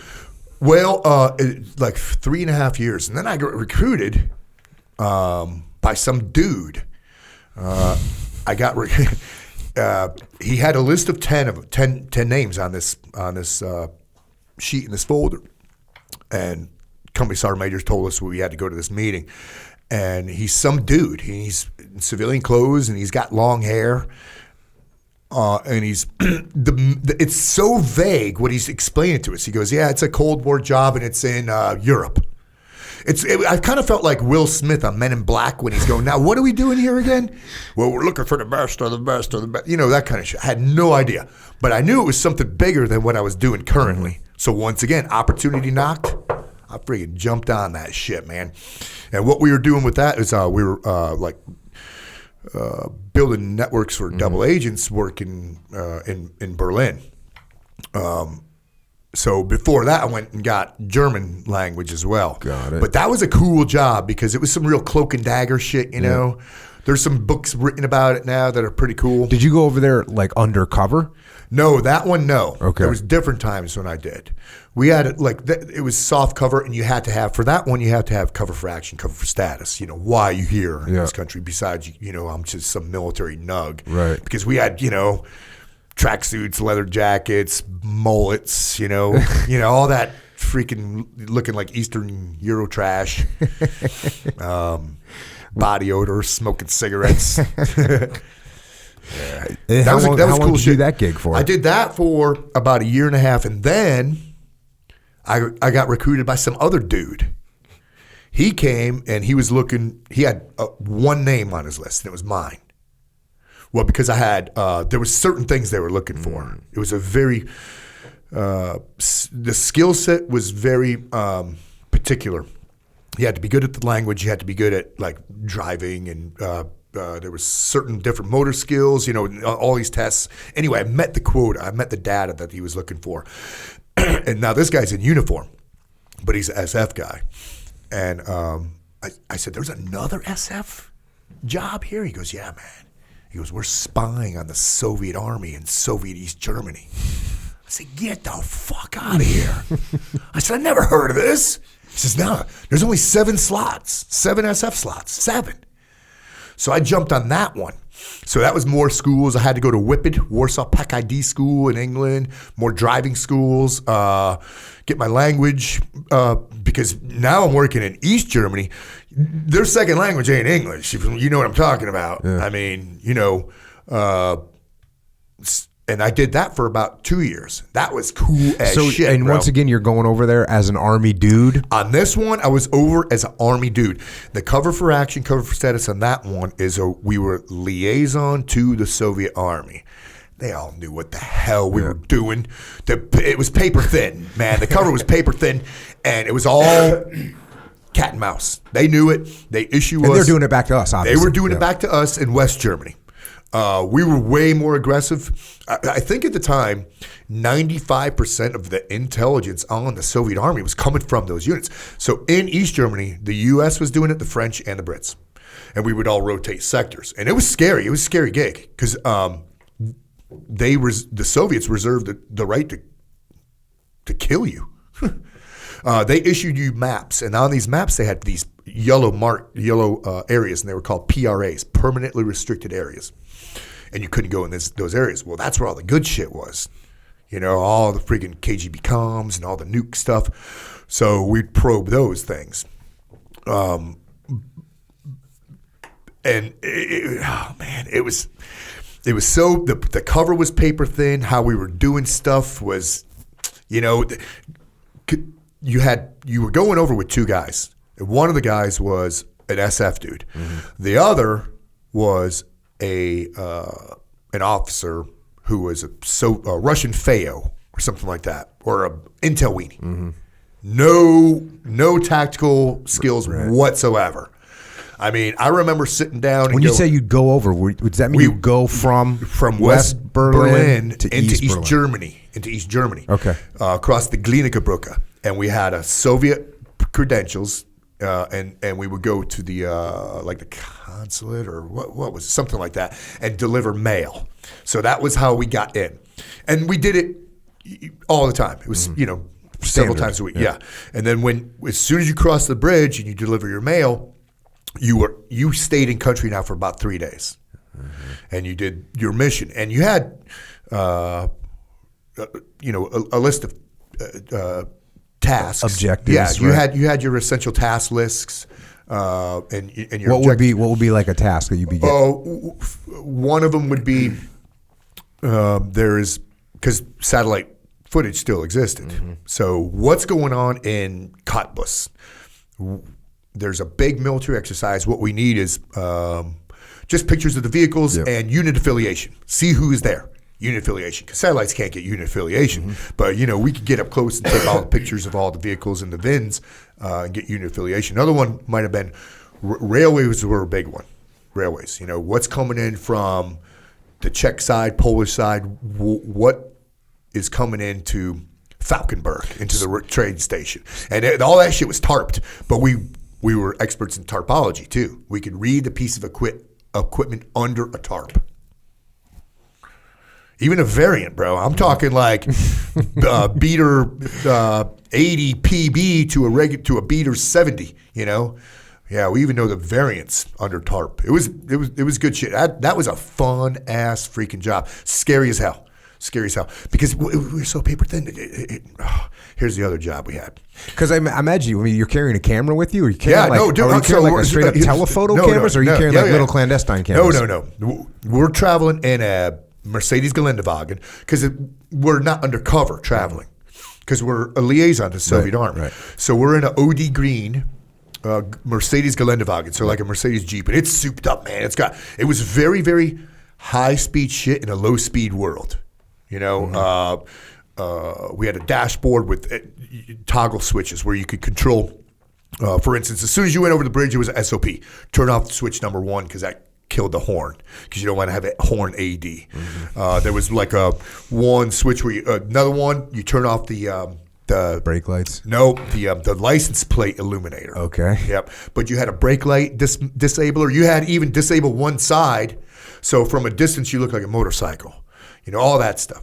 And then so it was a 2-seater. In the back was a big sheet of ethafoam with holes cut, and each hole filled a Nikon lens. And each lens was attached to an F1 body, bro. Yep. Every freaking one of them. Yep. So you just reached back, boom, 500 mirror. Yep. You just went to town. And then we had video cameras mounted, like basically where the visors are, with the remote on the dash. So it was high speed shit in a low speed world. For sure. Yeah, it was fun as hell, man. Pumped. Oh, especially if you got a big hit, because it was competition with the other tour guides. We were called tour guides. So who could get the biggest hit? Like I got a SA-24 nuke. Damn. Yep, SA-24 nuke, and the town was called Biederitz. And we heard that it might be coming in, and so we hung out, and I was with a squared away officer at the time too. He was he had been to Ranger school. He wasn't a Ranger, but he'd been to Ranger school, and he got a scholarship, West Point scholarship for football. So he's a fit dude too. Mm-hmm. So I was with this dude. So I was fired up, man, and we were going after this SA-24, and we ended up. It's a long story. I'm just going to cut it short. We were hiding behind a hay bale. The landowner came out. He smashes the front of our vehicle because we're trespassing. We explain this is You're a communist, bro. You don't own this shit. This is Soviet land. But he apologizes, invites us to his house. His house is right on the tracks. We park the vehicle in the backyard. Orient the cameras, check out the orientation and everything, have a camera with us at the ready, because they don't know what we're doing. We're just fucking off in his field, as Americans. They serve us tea and coffee, train comes, we get the whole video footage, we get all the stills, we get all the freaking numbers on it, and we're sitting in this dude's backyard. Yeah. So that was a big hit, but yeah, that was a fun job, because I got chased by all kind of shit, like T-80, SS-21. Oh, man. And the thing about Soviet kids, there's so much of it. It's so big, I mean, it's massive. Like, there was this one called Platoon Triple Stripe 3, PTF. PTF, yeah. It's like it's a tracked pontoon that takes tanks across the rivers. Got it. It's massive. It's like the brontosaurus of the kit world. We have nothing that big, and that moves that fast. And then their BMP-1s are like the velociraptors of the kit world. They're just, it's all in a horrible state of repair. Yeah. But if you got a shitload of it, something's going to work. Yeah. Well, that's cool that you were doing real stuff in the 80s, because most of the guys at that time weren't doing anything. Yep. Yeah, I was, I was so fortunate. One of the things I'm careful is I always make sure I tell people that I was very fortunate, that I was very lucky, that I had the best mentors, and I never, ever rest on my laurels, I never go, well, fuck, back then I was a badass. I'm a badass tomorrow. I don't need to rest on my laurels, because I hate those guys. Yeah. This is what I did yesterday. And I don't reflect upon it a lot, but it's interesting. Yeah. It's an interesting, it was an interesting career. Yeah, and like as I read some of the stuff that you'd done, I kind of pieced together not just what's like out there, but I kind of pieced together what I know about so I have a little bit more in depth. I can fill in some holes. Yep. And that's what got me thinking about, when I was opening up talking about like soldier skills. Oh, right. I just think about all the different things that you did and how the variety in Right. your career. And I know, like, when you were, I know you went to some kind of camera school and you went to some identification and infield developing, Yes. like all that stuff. And I'm like, oh yeah, he did all that. And then he did scuba, and then he did, like everything that you've done. That's why I was asking about languages. Like now you got Thai, you got like, it's skills. Yeah. And there's and I'm scratching the surface. Yeah, exactly. I was so lucky. I was because it's not that I'm not like some stellar super soldier. I was very lucky, and I always made sure that when opportunity knocked, that I'd answer the door. And that paid off big time. Mm-hmm. And then if I failed something, I wouldn't say, fuck it, man, that ain't for me. I'm like, nope, I got to avenge that shit because I won't be defeated. Mm-hmm. That defeated me? No, there's no way. I'm going back and kicking that ass. Damn. So what was next? What was the next? So after the all next the once I was there through reunification. That had to be crazy. Yeah, that was cool. That was cool shit.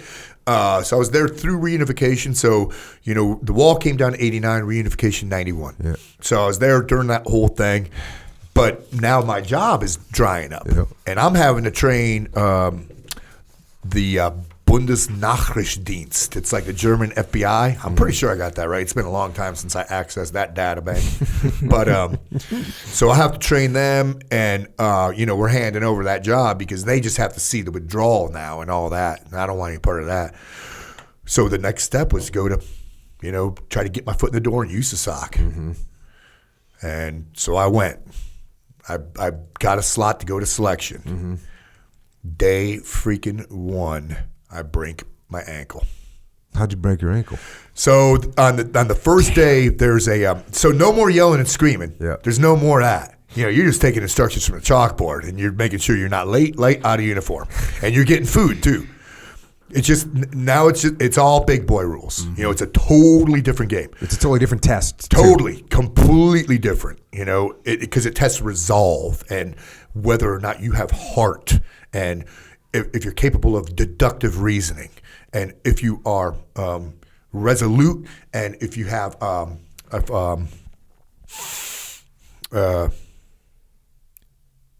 besides deductive reasoning, there's another term. I'll think of it here in a second. But so day 1, there's I won't disclose too much of it just because I don't want to ruin it for people who may go in the future. But there's a physical movement. It's a movement, and it's at night with a ruck on. It's nothing hard. And I think it's there kind of as like a litmus test, maybe to... little shakeout patrol. Yeah. And you're on your own. You're doing this thing on your own, but it's at night. Now, you're not, you're on dirt roads because you don't know it. They haven't given you any training yet. So you're on dirt roads, and there's people periodically to guide you along the way. And you even have a flashlight. So it's nothing, it's nothing crazy. It is just there to trim the fat, and it does a good job at it because it'll tell whether or not you're there for the right reasons. That'll tell the cadre.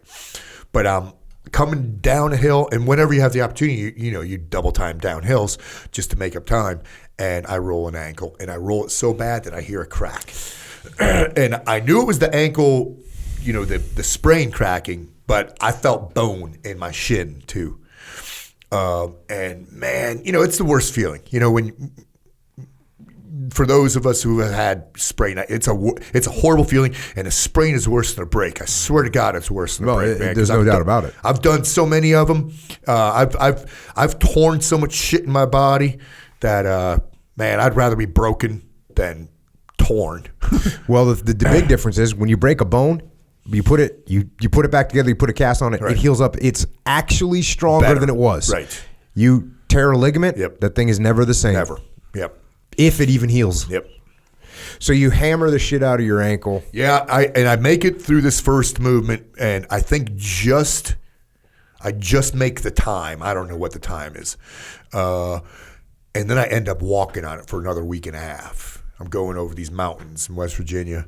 But there came a point where I say, you know what, this is a big boys game. And they know I'm hurt because I went to see a doc the next day, and my ankle's, like a football, and they gave me some whatever, some Ranger candy, some Cama, buffered aspirin, or something like that. And they gave me an Ace wrap. That's it. But they knew I'm jacked up. And I thought, you know what? These guys, they're going to think I'm retarded. They're going to think I'm stupid. So I was making no ground. I was getting weaker by the day. So I sat by a dirt road, waited for a cadre car to come, and I said, "Hey, I am withdrawing voluntarily." Mm-hmm. It was a hard pill to swallow, but the thing is, I had to do that. And the guy said, "Hey, as long as you're not cheating yourself." I said, "Nope, I am not." And they invited me to come back. Damn. Well, because they knew that I was jacked up. Yep. If I wasn't jacked up, there was no way. You quit something like that, there's no way. But they knew that I was jacked up because I actually went and saw the doc, and I said, "Hey, can you give me something for this?" And he was like, What if you just don't make the times? Would they have said, "All right, you failed, you're out"? Well, which one of those two is? I didn't get to that point yet. I didn't get to the stress phase of this course. So it was just all the training.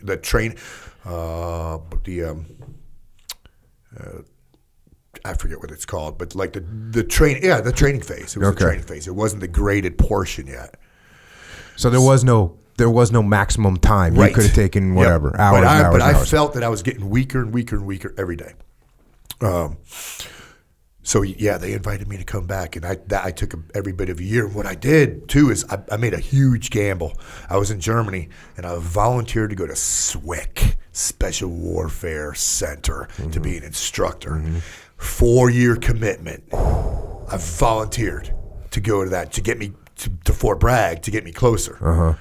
And did you also figure, like, if I'm there and all I'm doing is teaching, I can get in good shape, recover and all that? Exactly. Yeah, yep. But if I didn't make selection, I would have been stuck in SWIC for 4 years too. So I knew it was a gamble, but I said, it's going to get me there, and it's going to get me strong. I'm not going to have to go anywhere. I'm not going to, it's very light duty. And I worked out like a man possessed. I had a new kind of a perspective and a new strategy with the training. I went very low impact. So I did a lot of bicycling, like in the tiny sprocket, a lot of stair climbing, stuff like that. A lot of like 40 repetition squats, that kind of thing. Because I already had a taste of it now. Weren't you worried about like being able to hump though? Yeah. Well, I did that. I humped, but I didn't do a lot of it. I didn't do a lot of breakdown. What I did is I found there was this massive helipad on Fort Bragg right by where I was working. So it's an elevated chunk of ground, and it's elevated, on all sides at an angle. And I would do laps around that because now I'm walking on a traverse, on an angle. So I got all that friction, and working my ankles, and I would do lap. And it was probably 400 yards around. And every day I'd go over there and I would do lap after lap after lap, turn around lap after lap after lap after lap, and turn around and do the same thing until my feet burnt because I wanted strong ankles and I wanted tough feet because I already had some blisters when I went the first time. That second time, I didn't have a fucking blister. I had a hot spot on the last exercise. I had one hot spot. Yeah, bro, I crushed it. The next time. I mean, I destroyed it. I mean, I had some bad days, but when I went back, man, I tore into it. So what year is this now that you go back and you make 91, it through? 92 when I went back through. Yep. 92. So I'm thinking Gulf War. Yep, Gulf War just finished. I was still doing the Soviet stuff when people were doing the Gulf War. Yep. Was that driving you crazy? Nah, because I was doing stuff. Yeah, I was working, I was happy. I was in boot camp I was just after boot camp during the first Gulf War. Yep. And I remember watching the news, and they said they were expecting U.S. 40,000 casualties in the first 48 hours or something like that. And I was like, oh, it's so on. It's so on. It's going to be so on. I'm going to get fast tracked. They're going to put me as a freaking door gunner like a knob. Door gunner. Yeah. I was like, they're going to need people to replace, man. That's what's going to happen. Yeah. So you get done, and so now you're there, and everything's kind of leveled up. You're training freaking just like all the Yeah, time. well, after selection, I had to go through 6 months of OTC. And you're on the bubble during that time. I mean, that's 6 months, and there's no break in that 6 months. I mean, and you're on the freaking bubble, bro. Man, I love that the way they reserve the right to fire your stinking ass at any freaking second for anything. And that went my whole. I was at the unit for 13 years, and I mean, there were stellar dudes, 10 years in, who that little mistake, boom. But you want to work in a place like that. You want to be a part of that where. Dude, and I remember there were guys who were great dudes who would have, like, I had this one friend who had an ND. He was by himself, and he went and turned himself in.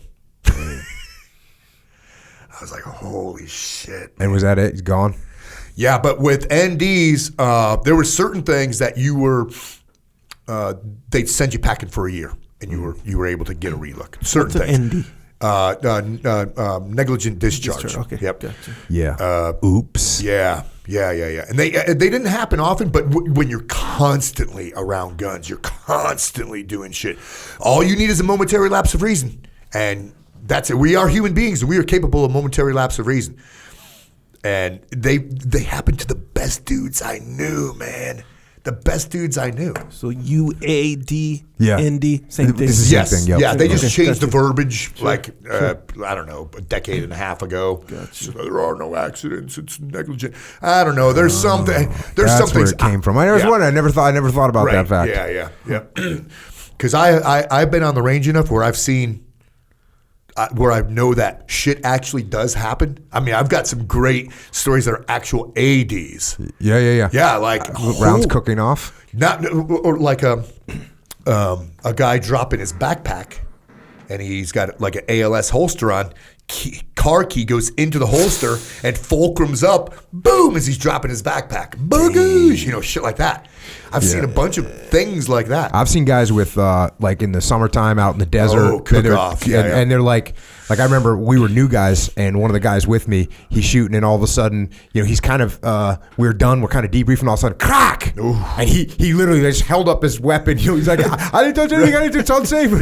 He's like, there was another funny story. Jason Gardner told me this story. They're debriefing, and this guy, they're sitting there debriefing, they're doing kill house stuff, they're debriefing, and all of a sudden, like, the junior officer cracks off a round at the feet of, like, the debrief group. And he said he like looked at the gun, and he looks at the group, and he goes, he was decocking it. Meaning he had like an out-of-body experience and explained himself in the third person, making an excuse for himself. It's like the funniest thing, man. I got to have Jason Gardner, because my buddy Jason, who's Master Chief, and he's been on the podcast a couple times, but he always tells everything in like a monotone voice. So, goes... Yeah. So he cracks off a round right at the feet of our group, and then he shakingly looks at everyone and says, he was decocking it. Oh, shit. Oh, my God. Kill me. So as you're doing this, what other skills are you now picking up? I mean, it's the 90s. I got to think You're about at a this, place where there's money, and there's time, and there's a mission. Let me think about it. First off, more driving. Mm-hmm. I mean, I've been through 7 driving courses. Mm-hmm. One of them was the Gary Simic motocross school. Well, we had dirt bikes, and it's a great mobility device, but you need training on that thing. So when I was a team sergeant on a mobility team, I said, I want the best training. I want a motocross, supercross school. But so driving training, I mean, more water stuff, water. So riverine stuff. What was cool? I just thought about that. The dunk training, like up in Groton, Groton thing. Yeah. Yep, I did that. But schools, let me think here. The Hilo dunker. Yeah. Oh my God, there's so freaking much of it. So the demo was the big thing with the unit, but specializing in that. I mean, were you like a breacher? Yeah, but everybody is a breacher at some point. Mm-hmm. When you're an operator, you're a breacher at some point. You know, you come onto a team as an assistant, and then you work up to a breacher. But then the amount of weapons too, you know, so not just crew serve stuff, but like anti-tank, and you know, it's like holy crap, because there's always something new emerging. Yeah. You can't just lug around a Gustav, you know, all the time, because more stuff is emerging. What other kind of it just went on and on and on and on. I mean, it never.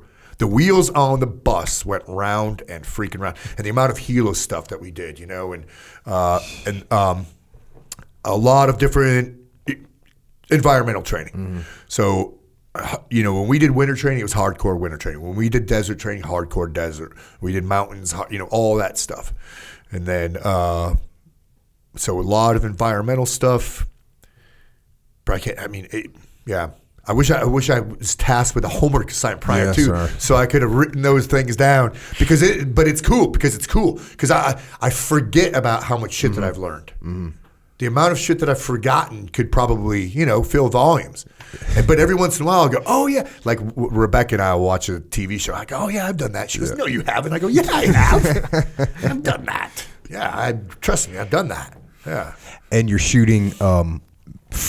Just all the time. Insane. Yep, all the time. And then not only that, but what was cool is we were encouraged to compete, you know, on national level with the shooting stuff. So I'm not just talking action shooting like IPSC, but I also did national match, you know, like bullseye stuff. I competed in the All Army Small Arms Championship too in 2004, right before I retired. So I was at E9, and the unit sent me down there as a recruiting trip.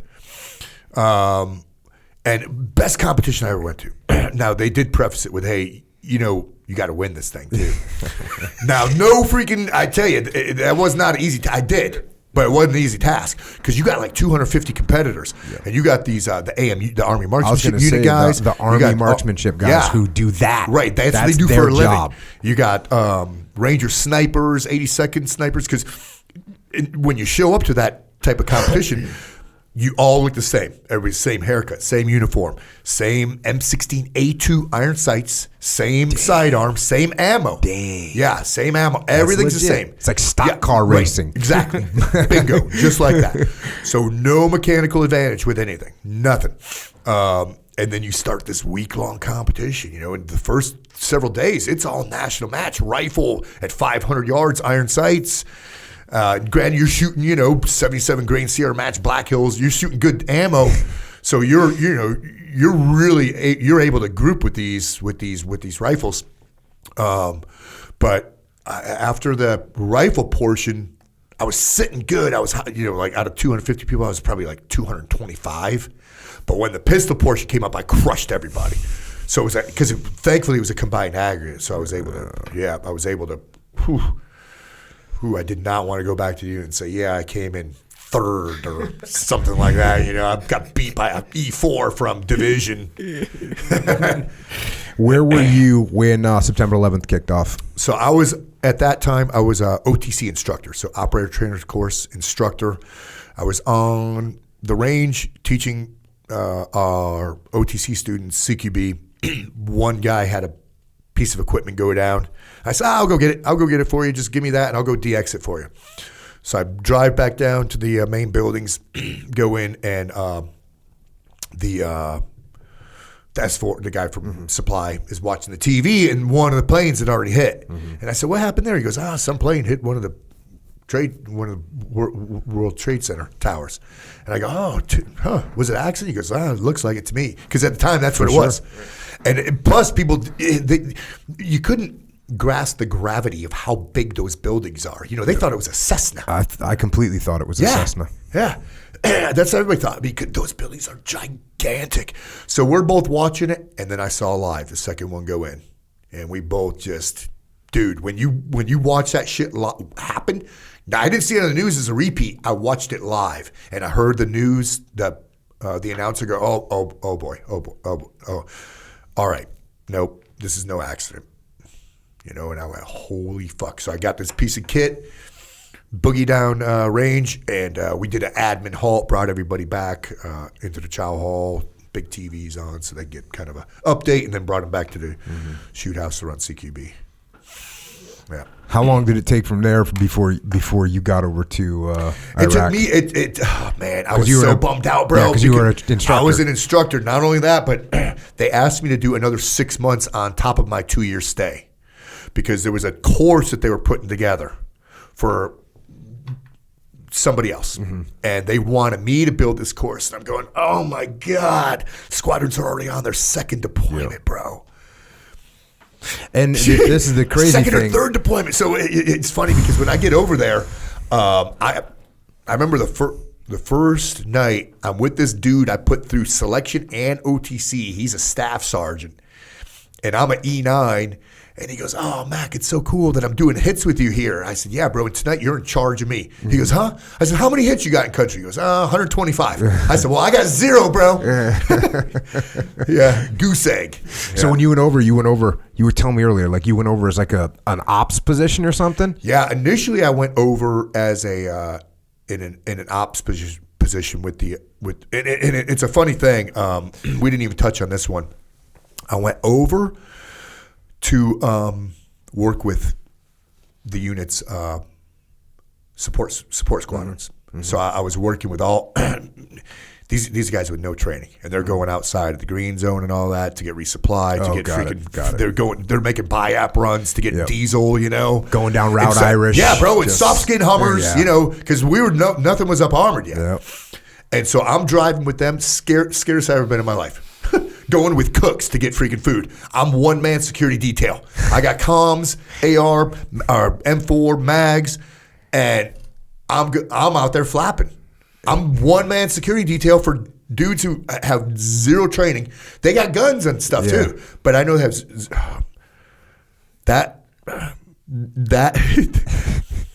that stay scared the shit out of me. The amount of freaking rounds that the support guys were taking, and I'm going, go, because mobility, survivability. I'm like, dudes, first lesson, it's hard to shoot a moving target. We're not driving 15 miles an hour. Fuck that. As fast as this vehicle could go. Change lanes under bridges, that kind of stuff. All that old school shit. That scared the hell out of me. And then I would do a couple hits with the working squadron. Yeah. But when I got back, in between those, I built a course called CSE, Combat Skills Course. Mm-hmm. It was a 2-week course for the support element. Yeah. And it was they loved it, bro. For sure. They freaking loved it. They were, because you start with BRM, basic rifle marksmanship, and then movement with a rifle, and then security positions, working barricades, driving, and then react to freaking IEDs, all this stuff. So reaction to contact, move to, from, all that stuff. So we did just 2 weeks of nonstop, balls to the wall, basic training, combat skills training. And the fulfillment I got out of that was ridiculous. I loved doing that so much. The job was hard. It freaking sucked. But, these cooks and log guys, seeing them freaking rip rounds and shoot AT-4s and stuff. And then when I go back to Iraq, I'm walking around, we got a hit. It's kind of vanilla, and the cool thing was too, when no matter how vanilla the freaking hit was, guys were treating it as if it were, a HVT, high value target. I was like, hell yeah. But there was a couple vanilla hits where I'd go and get my cooks and say, hey, you guys want to come on and hit? With me. They were like, really? I said, yeah, man. And I put them on, security position with a saw or a Mag 58. But dude, they're in fucking combat, bro. Yeah. One of the cooks even got to freaking wow. Oh, he let it rip. He got to let it rip. Yep. I had my radio man from my tactical operations center, right? And he was the guy that kind of ran things. And one night we were going on op. It was pretty close to base, kind of a no-brainer. And but we had a bunch of people to coordinate with. And I said, hey man, can you come out with me tonight? And just man the radio. And he gets the big eyes. Because, hey, let's face it. I mean, even though I'm saying it's no big deal, man, there was guys getting wounded and killed every single day. Yeah. So even though I thought it was no big deal, his eyes got real big, and he's like, yes, sir.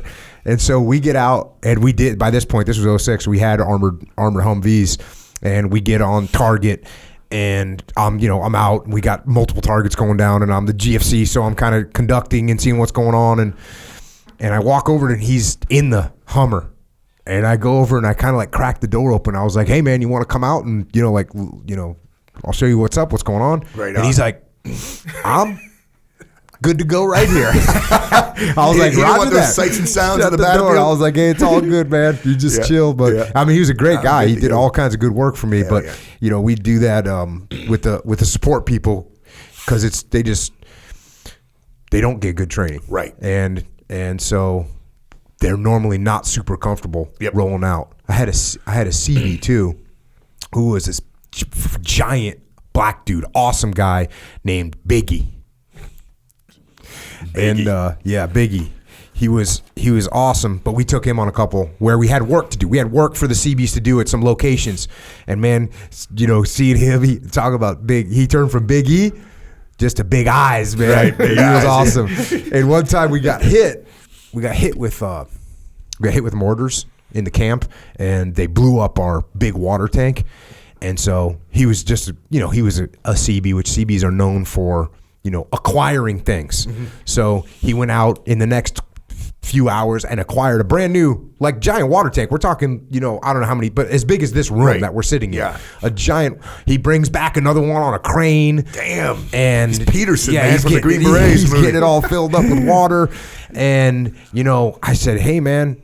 Hey, I go, hey, Chief, that's awesome, man. Really appreciate it.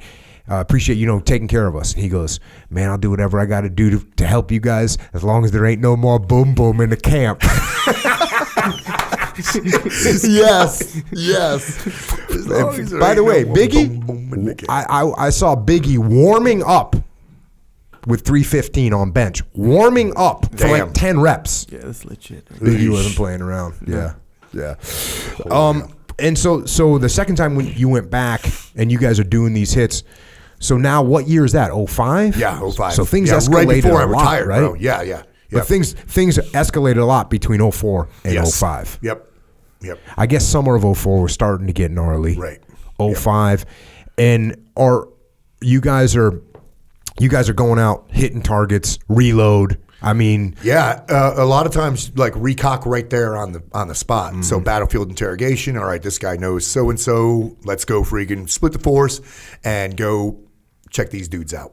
Brrr, and then bam, police them up. A lot of cool like police work. Mm-hmm. Snatch and do. I tell people like people who don't know. When you're trained and when you live in that kind of unit, killing a dude isn't very hard. Snatching up a dude requires a lot of freaking work, especially with, like, let's say plausible deniability or no trace, that kind of thing. So I love that kind of stuff. That was a lot of fun. It was interesting, snatching dudes up out of their beds and crap like that. But it was the op tempo was really high, and what I appreciated was being basically like a cherry. I was a private E9. yeah. And, that's probably the only place in the world in the military where you have the opportunity to do that. Be an E9 door kicker. I mean, I had this one night because it was like my third night going into Fallujah on my own little bird. Mm-hmm. And I was following in a team, and we were landing rooftops. And the third night in a row, they had me on their planning board as Task Force Mac. It was killing me. Well, you know what they were doing? They were giving me an opportunity to make up ground because they had been getting some, and I'd been left freaking back. So they were like, "Yeah, we're gonna TF Mac coming in hot." Yeah. It was cool as shit. But seeing all the level at which dudes operated, seeing that, because I was almost from like an outside perspective, looking around going, holy fuck, man, this is pro. This is badass. Well, I think the whole U.S. military, obviously, I mean, this goes without saying, but the experience. I mean, I always tell people they're always a little bit surprised, but I didn't shoot my weapon at the enemy for 13 years. Right. In the SEAL team, 13 years. Yeah. and I think I locked and loaded my weapon prior to that, like 3 times, all on a stupid, like I was kind of fired up because we were doing security for something, Right, and yeah, I got to lock and load my weapon. I was kind of pumped, right? Yeah. But it wasn't until 13 years. But the amount of combat that we have had now in the U.S. military, repetition after repetition after repetition. And one thing I noticed is, like, on my first deployment, which was 2003, we were good at doing, building takedowns, and we do room clearance, and we were good at it. Mm-hmm. By the time I went back in 2006, man, everyone could just, there was no factor. It was like, hey, you want to take down this building? Cool, we got this. It had brought everybody up to a much better level. Mm-hmm. And I think about this now all the time, just the experience that we have now. A mission that would have seemed like a huge deal in 1996. Right. You wouldn't even, it wouldn't even crack the bump on a radar of like, that was cool. Right. Yeah, not even close. Yeah, it was. Yeah, so the amount of experience that we've gained, and even when I watch new platoons come in to relieve us, and like occasionally I'd be in that spot, like looking at my task unit, looking at one of my platoons moving down the street. Mm-hmm. And you just see and you go, man, these guys are so good. I mean, everybody's moving. It's like weapons trained everywhere. Yep. It's so efficient. Then you see like a new troop coming in, and you look at him and you go, oh, they'll clean it up. They'll clean it up. Because you can tell by his demeanor, by his just the body language alone. You just the silhouette. You know who that guy is. Just by the silhouette. Yeah, for sure. When you so now it's you knock out a couple deployments. What makes you decide to get out? What makes you decide to retire? I had some of it was, and I don't mind talking about this because it's good lesson learned shit. A lot of it was because of domestic messiness. Mm-hmm. I had little kids at home, and they had they weren't being brought up right. I needed to be there for them. I had already lost. You start to think when you lose buddies that are close to you, you start to reflect, and you start to be very objective, and you exercise introspection, and you go, dude, man, if that's me, I don't really care. I'm just some dude, but I'm gonna leave my kids dry because they don't have their other half sucks. Mm-hmm. Their mom at the time really sucked. So I got out because I had little kids, and they needed me because they didn't have the other half of that. Mm-hmm. The other half sucked bad, and it was because of the problem stemmed from it's big pharma shit. Prescription meds. It's not a drug problem if it's prescription meds. Mm-hmm. That freaking big pharma, bro. That shit pisses me off. But so I watched the deterioration of a human being over a long time. Big pharma, and she freaking just sucked. So, but I had to do it. Yeah, and initially I thought this is a great idea, but man, it wasn't long before I ran into just a feeling horrible about myself and missing the hell out of it. What was the time span between you made the decision that you're going to retire and like when you retired? I made the decision the first time I pushed to Iraq. I said I'm at the 22-year mark because I was E9. I needed to stay in grade for 3 years and complete the academy to keep E9 on my retirement ID card kind of thing. So I wanted to make sure that I retired with that stuff.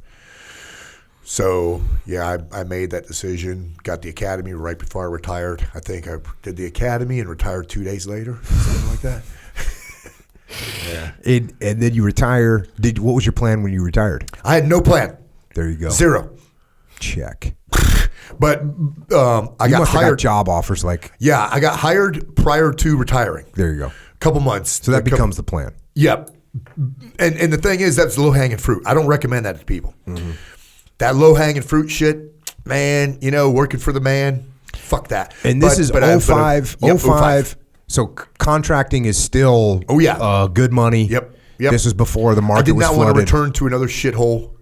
Yep. The reason I got out was to be there for my kids. So I didn't want to, make a shit ton of money and deploy again for Right. freaking 90 days without the big green machine at my 6. For sure. Because now I lost some buddies doing contracting stuff too. And it was just killing me, bro. It was killing me. Oh my God. So what was the job that you got? So what'd you start doing? When you It was got out? basically doing what I'm doing now-ish, but for a corporation. Got it. I was doing the instruction thing, and I was building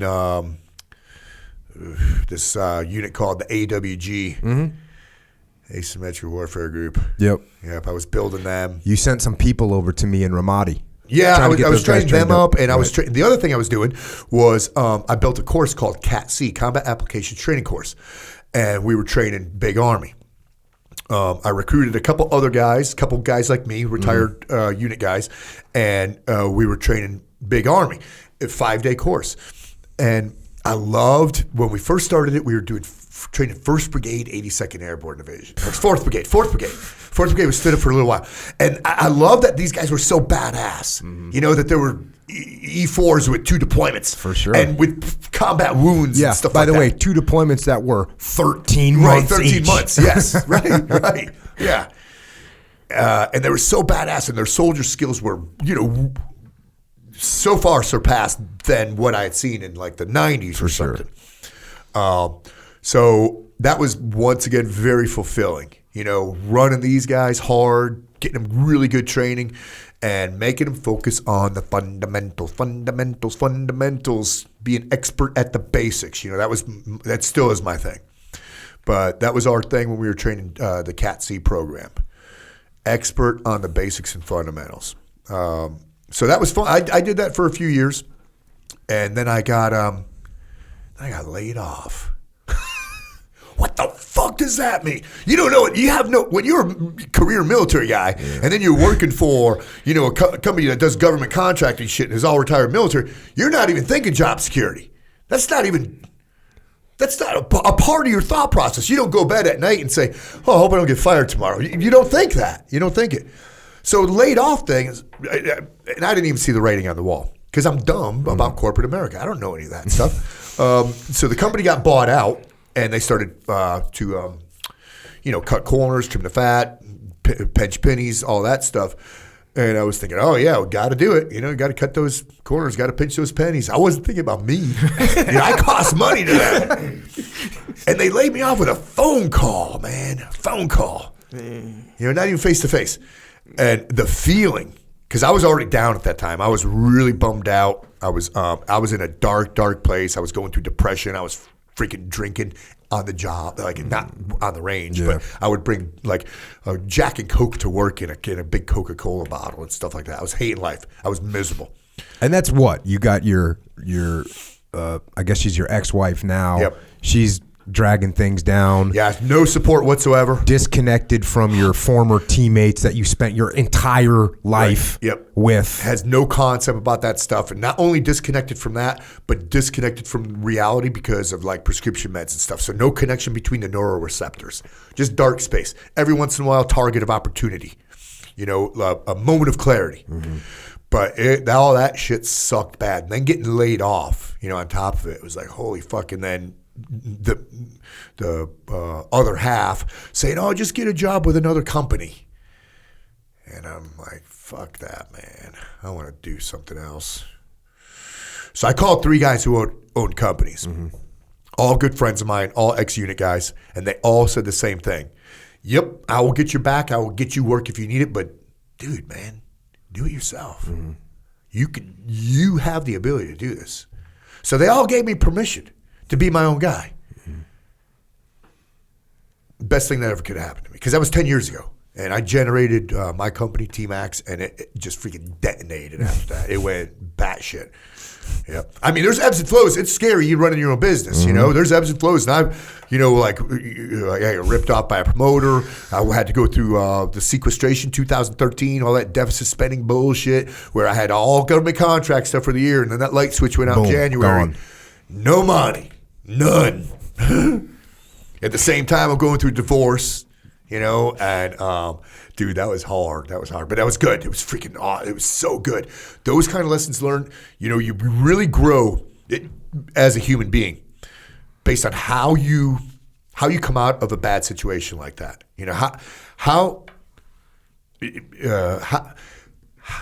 you for me it was making lemonade out of lemons. And trying to rekindle my past, trying to remember who I was, what I'm here for, what my purpose is, and then I had to give myself meaning. I needed to be. There needed to be a reason for me to get up every freaking day. A new mission. Yeah, every day, new mission. Yep. Because that's what, especially special op guys, not just military guys, but special op guys, they need that purpose. They need that mission. So without meaning, without purpose,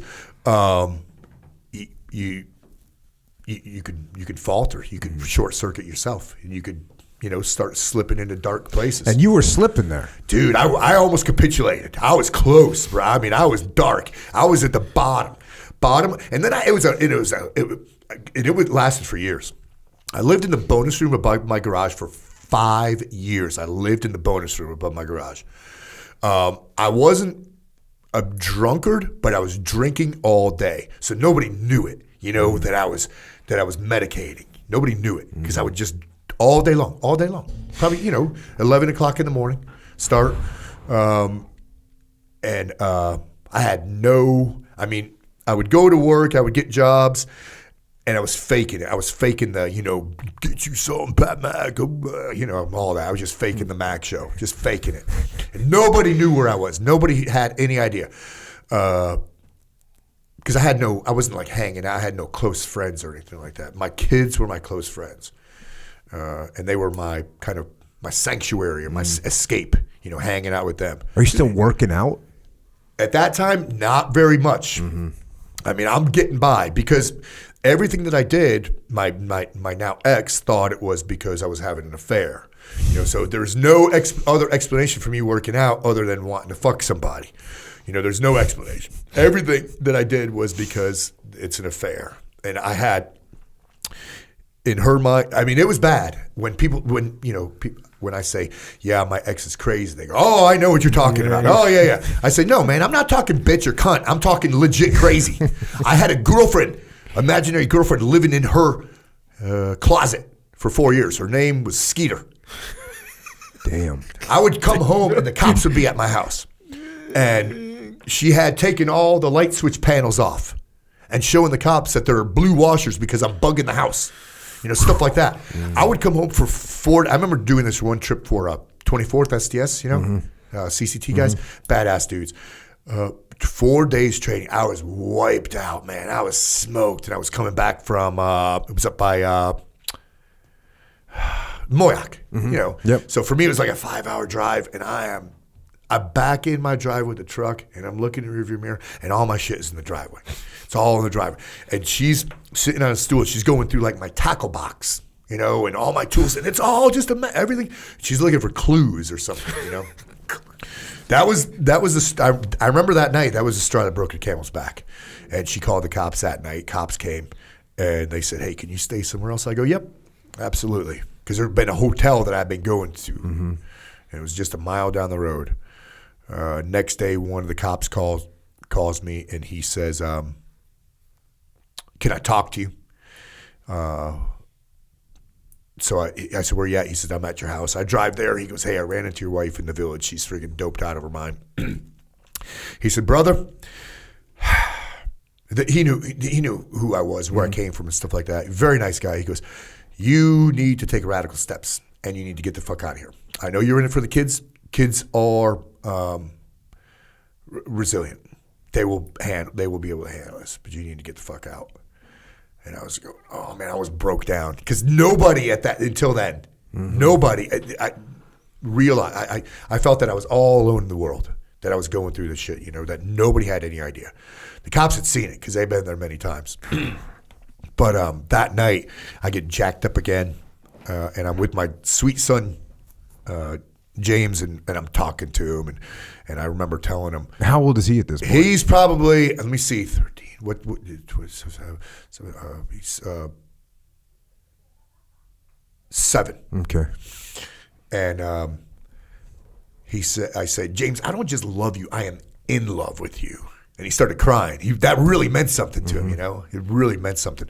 And then I realized, fuck, man, this kid really digs me, you know? He really freaking digs me. So he falls asleep. I take him to bed, and I go back up into my bonus room, and I realize that I need to make a change now. This has to happen now. So that hole that I was looking at, I almost capitulated to, you know, I'm at the bottom of the hole. It was like an epiphany where I'm not letting this bitch bury me. I will not be defeated. I am not buried. I have been planted. You know, and it was this moment of clarity I had. I put out my running shoes and put my iPod out, my headphones. Put out some shorts, and I said, all right, set an alarm clock. I'm going to go for a run tomorrow. No plan. Just let me go clear my head. Got up full of piss and vinegar. Put the shit on, and I ran. And I'm not a ground pounder. I like to sprint. I like running. But I ran for about an hour and a half. It was nonstop. I just kept running around town, you know. Got back in my driveway. I'm starving. And I look at the house, and I'm going, ugh, this is the house where Dream's going to die. I don't want to go inside. So I stay in my driveway. I work out for like another 2 hours. Just up and down. I had some dumbbells and a pull-up bar, and I just work out for like another 2 hours. I mean, to the point of like incapacitation. But that was it. That was my rebirth thinking, there's no way I'm going to be defeated by this. There's no way. And I am not buried. I have been planted. But that was the beginning of the whole. And then with the cop coming the day before and saying, get the fuck out. So that day I got the fuck out. Grabbed your shit and left? Yeah, it was just 500 yards away. I found a condo because I didn't want to be far from my kiddies. Yeah, for sure. So it was like 500 yards as the crow flies. And just, you know, I didn't need things. I needed my guns and some tools and that kind of stuff. And packed up what I could and just freaking boogied. And started that arduous process of domestic messiness that lasted for a long time with me because I was trying to get custody too at the time. And trying to do that in North Carolina is like pulling freaking teeth. Yeah, it ain't easy. You need, there got to a point where I was going, the cop said, go see the magistrate. I went to the magistrate. I pleaded my case. Magistrate says you need to call mobile crisis management. Call mobile crisis management. And they say, you need to talk to her shrink. I go to the shrink. They won't talk to me. They say, go tell the police. So send me in a big circle. So I finally talked mobile crisis management into, they said, we're voluntary. They have to voluntarily commit themselves. I said, can you at least talk to her? So they talked to her. They came out and said, yes, paranoid and delusional. No doubt. I said, so what does it take? She goes, there has to be, basically, in the state, something horrible has to happen first. Like, let me set the house on fire. Let me drown the kid. That kind of thing. Then, okay. Now it's okay. You got, I said, are you fucking shitting me? This is how it works? I said, those are my words. I said, basically what you're telling me is something horrible happen first. And they said, yep, that's exactly what I'm telling you. Something horrible has to happen first. As you look back at this, like from your perspective right now, because a lot of guys that, a lot of veterans, a lot of guys that have gotten out, and a lot of guys, you know, I mean, they have a rough time with it. Is there advice straight up when a guy's looking at the abyss, when a guy's thinking everything sucks, when a guy's thinking they lost their job, their wife's acting crazy, whatever, all these things pile up? Is there advice that you have for guys that get in that situation? What I always tell people is like, you need to find a new mission. That's what you need to do. That's exactly what I either mission or I say purpose or meaning. So, and meaning could be volunteering somewhere. It could be going to the gym, you know, same. It's all semantics, but you have to have purpose and meaning. You have to find those things. So one of the things, I volunteer every day. I have 5 guys I train at my gym. It's gratis. I do it voluntarily. But they're relying on me to show up. You know, so it's a gift. They always say, thanks, bro, man, because I'm changing their lives. These are guys I know. They work in the community. You know, it's my mechanic, my the owner of my pub, these kind of things. But, you know, I'm changing their lives. But the other thing I tell them is, bro, thank you because, you know, you're getting me here. You're getting me here. You're keeping me on my programming, and you're giving me purpose and meaning. I'm still going to probably freaking get some anyway because that's who I am. But, you know, you're keeping me on schedule, keeping me on track, that kind of thing. So thank you. But, yeah, you got to have that, you know, new mission statement. Purpose and meaning, you got to have those things, especially guys who've been in for a long freaking time. And sometimes it pisses me off because I'll have guys ask for advice and they'll say, yeah, I'm in a dark spot. You know, I have a loving wife and kids who love me. And I want to tell them, bro, fuck you. You know what? Because I had to do that shit without that, with hate, with disdain. And that's your reason right there, man. That's your mission. You got a wife who freaking digs the hell out of you and supports everything you do. You know, that's your queen, bro. Lay out the freaking carpet. Make her. Your mission is to make her coffee and cook for her, or clean your house, or whatever it is. I don't know. Make a lot of money so she's comfortable. Yeah, I don't know. And then what was it as your business grew? Like what was some things that kind of accelerated your business? I think the big thing is I don't. All my eggs aren't in one basket. That's a big one. But because that business is good. But I've been hit before by like sequestration and stuff like that. It could be a ammo crisis or whatever. Because basically my business is you know, shooting, combat marksmanship, close quarter battle, those kind of things. That works well. That runs well because I have my own brand of training methodology and, you know, it can't be replicated. We're all teaching basically the same thing. It's just that how do you deliver that? You know, what is your delivery platform? How do you relay? Because that's what people are buying. I mean, you could teach somebody to squeeze the trigger the same way I can, but how do you deliver that message?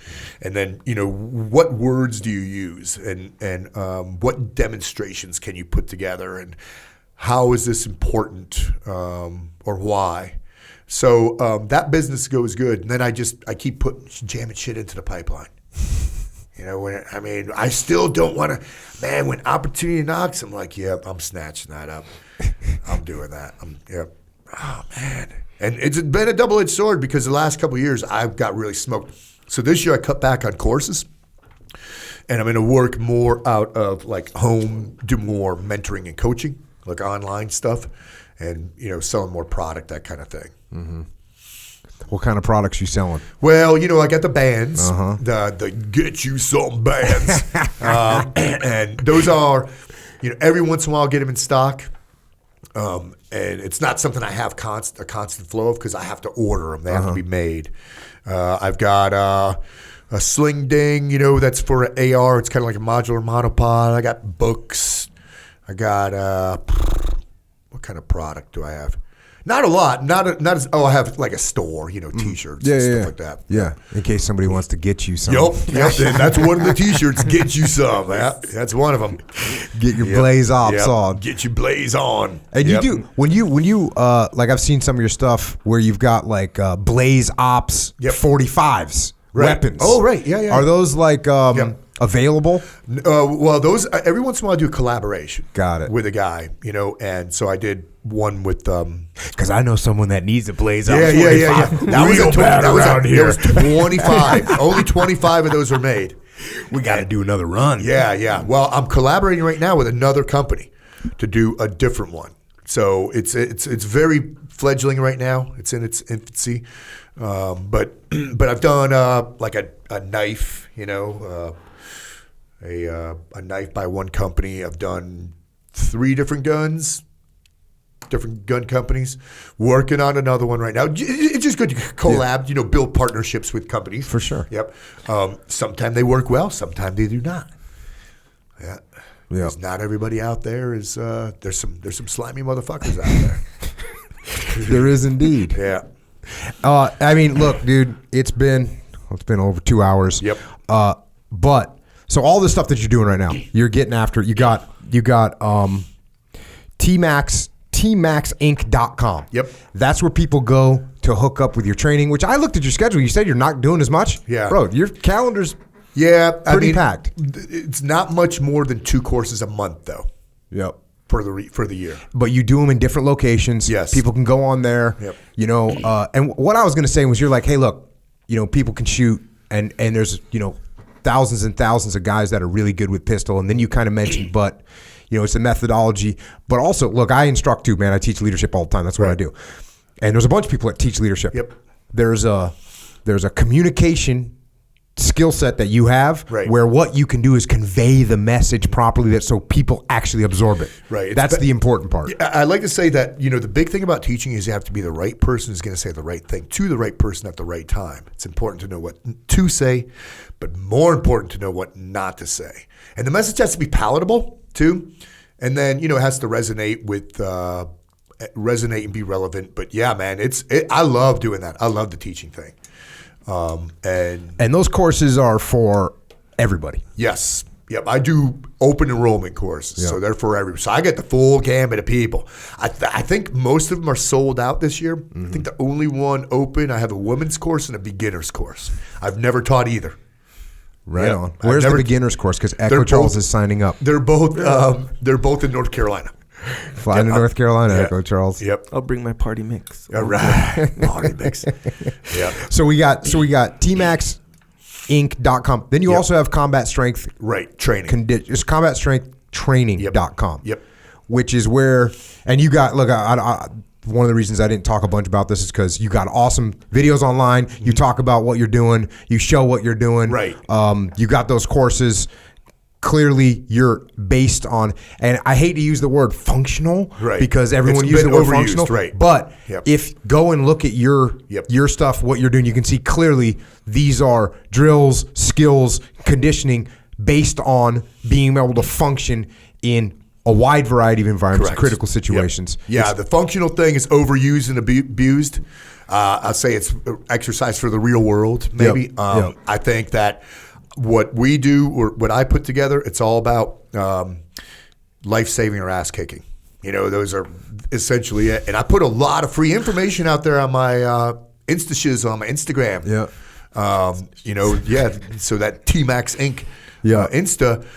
And the workout stuff that I put on there, it's not about hubris or gloating. It's about, hey, this is a power day example because guys will buy my programming. And if they run out of curriculum or ideas, they could just go back and say, all right, power day, strength day, speed and quickness. All right, yeah, those are good ideas. So, man, it's a great freaking platform, and that's what I use it for, information. Yep. So those are the two, tmaxinc.com. You got combatstrengthtraining.com. You got a Facebook, which is tmax inc. You got your Instagram. Yep. Would you say Insta-shizzle? No baloney, homie. He calls it the gram. I don't even call it that. What are you? Capital T, capital G, the gram. Yeah.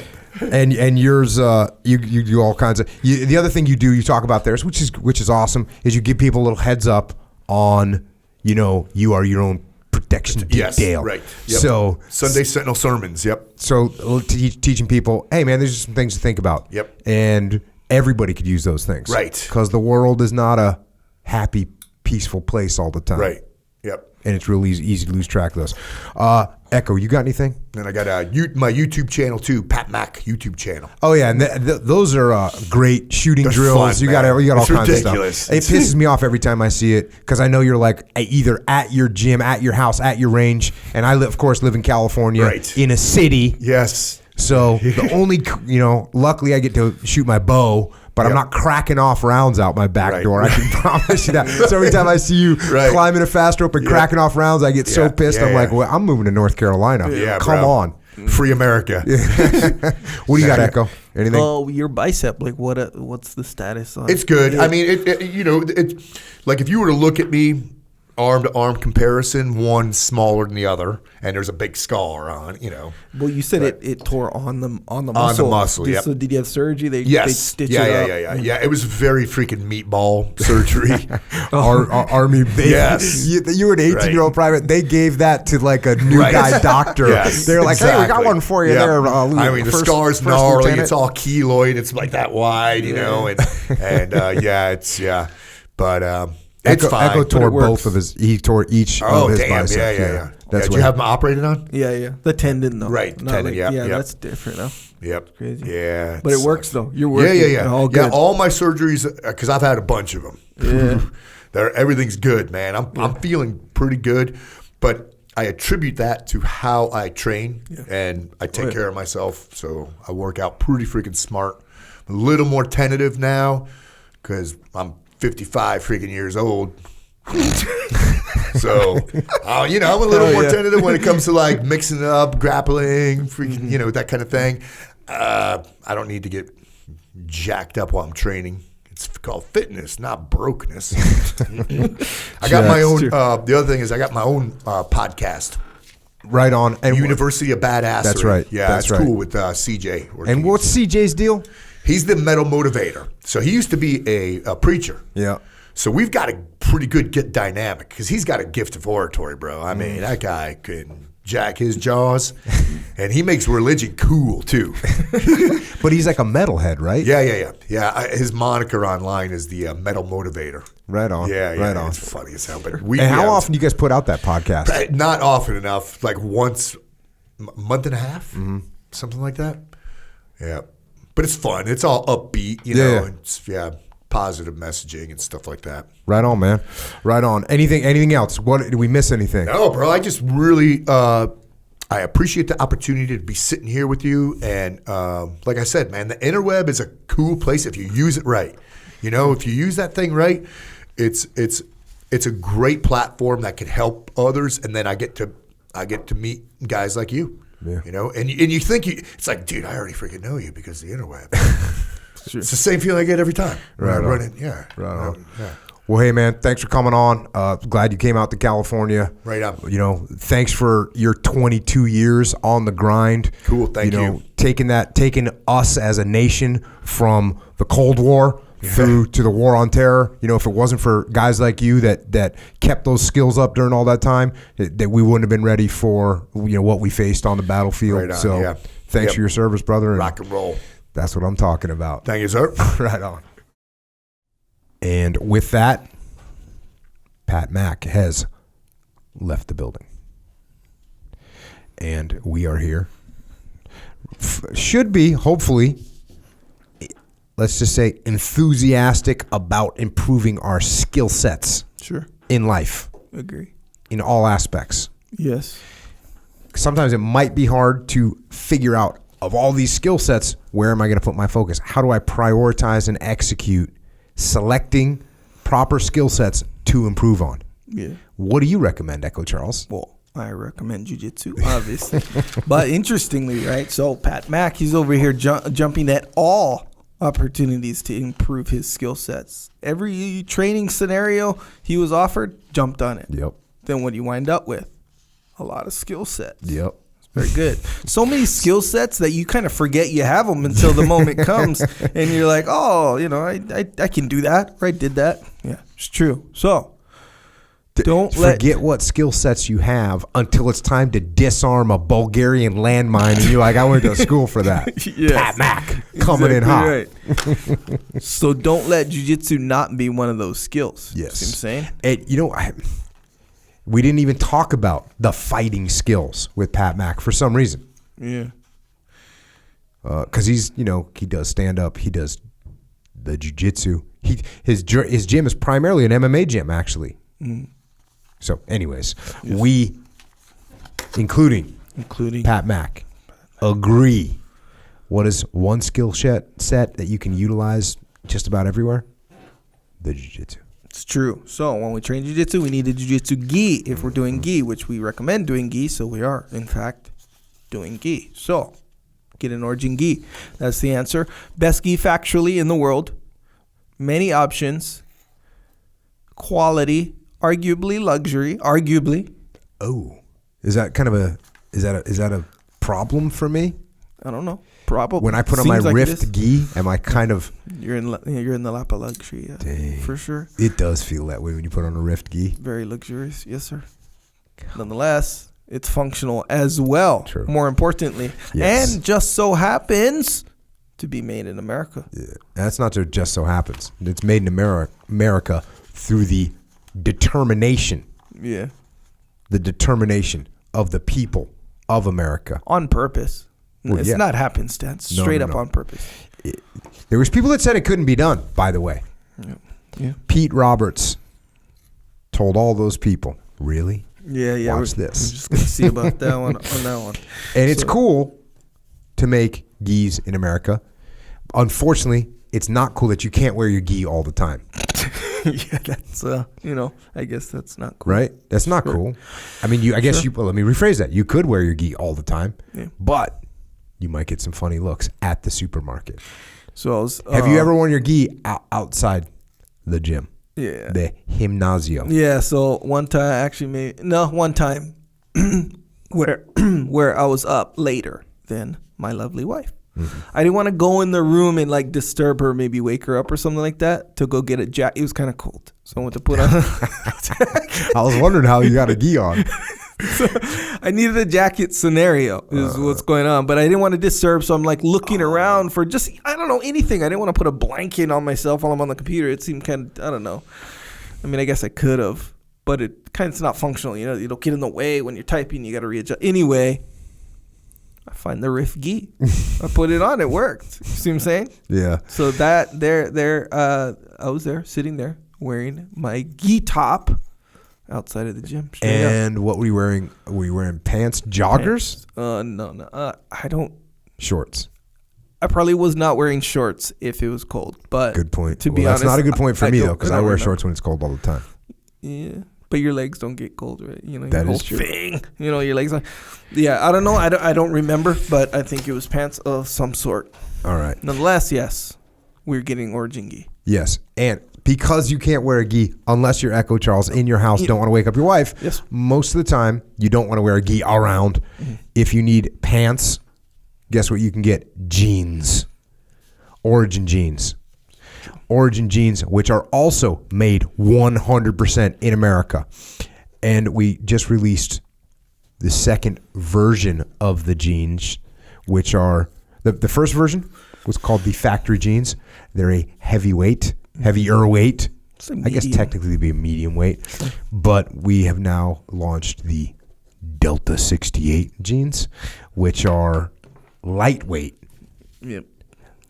People ask, are they, what is the word? Flexible? Is that the word? Yeah, flexible. Stretch. Oh, stretch. Yes, they are. They're made to move. Yeah. You can do a full deep squat workout in your jeans. They're not jeggings, though. You know what jeggings are? No.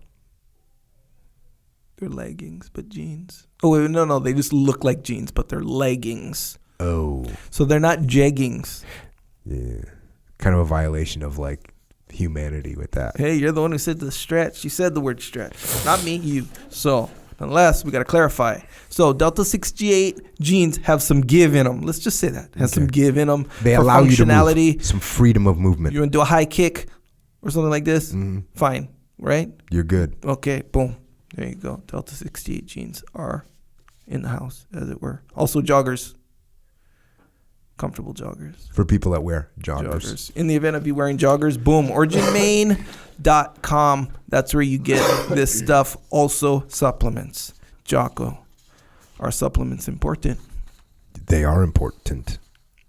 And again, not to split it, not to get put too sharp of a point on it. Mm-hmm. But it depends what kind of supplements. True. I recommend that you put supplements that allow you to get after it at the top of your list, i.e. joint warfare. Yes, sir. I.e. krill oil. Super krill. Sure, super krill. Keep your joints in the game. Yep. If your joints aren't in the game, you're not in the game. Straight up. Yep. Discipline go. Pills, discipline go in a can.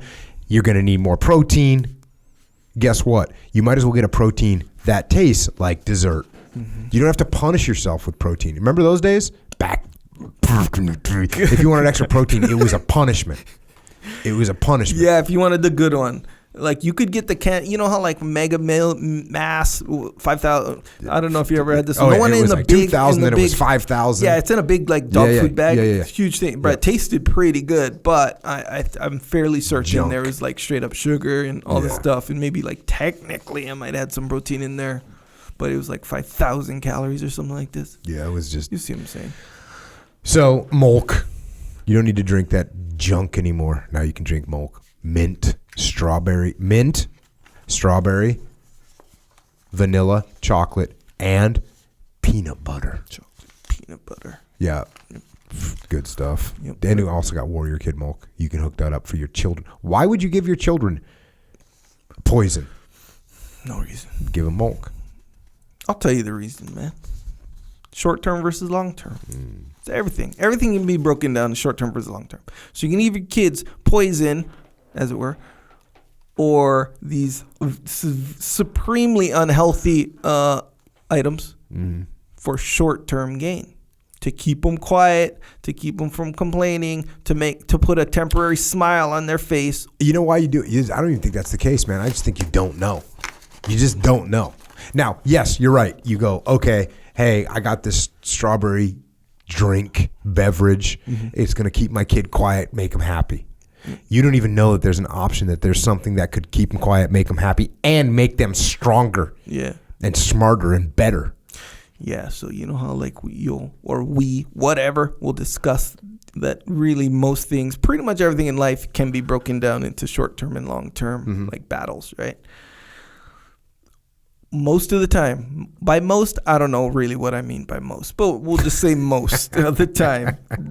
Usually, if you choose short-term, it's at the expense of the long-term. Usually. Yes. There are exceptions, but every once in a while you get something that fulfills both short-term and long-term. Sushi, in my opinion. Warrior Kid milk. That's another exception. Short-term gains, short-term pleasure. Long-term, not only satisfaction, but long-term gains.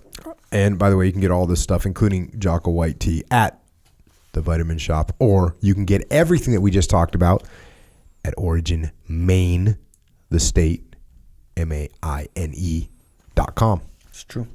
Also, Jocko has a store. It's called Jocko Store, and this is where you can get your very own T-shirts, your very own rash guard, more rash guards, more representative of this path that we're all on. Hats, hoodies. I don't know if I said hoodies already, but they're on there. Some women's stuff on there too. Real good stuff. Good way to support, and more importantly, good way to represent. Yeah, it's a good bona fides when you're out in the field. Oh, big time. You're just in the airport, you're representing, and all of a sudden someone goes, they give you the nod. Yep, the nod. They give you the nod. And we know if something goes down, we know at least one person we can count on over there with the bona fides. It's true. Got Very that true. deathcore shirt on. You're like, hey, well, this guy's got my back. Yeah, he's in the game. He knows. Put up the flag. Fully.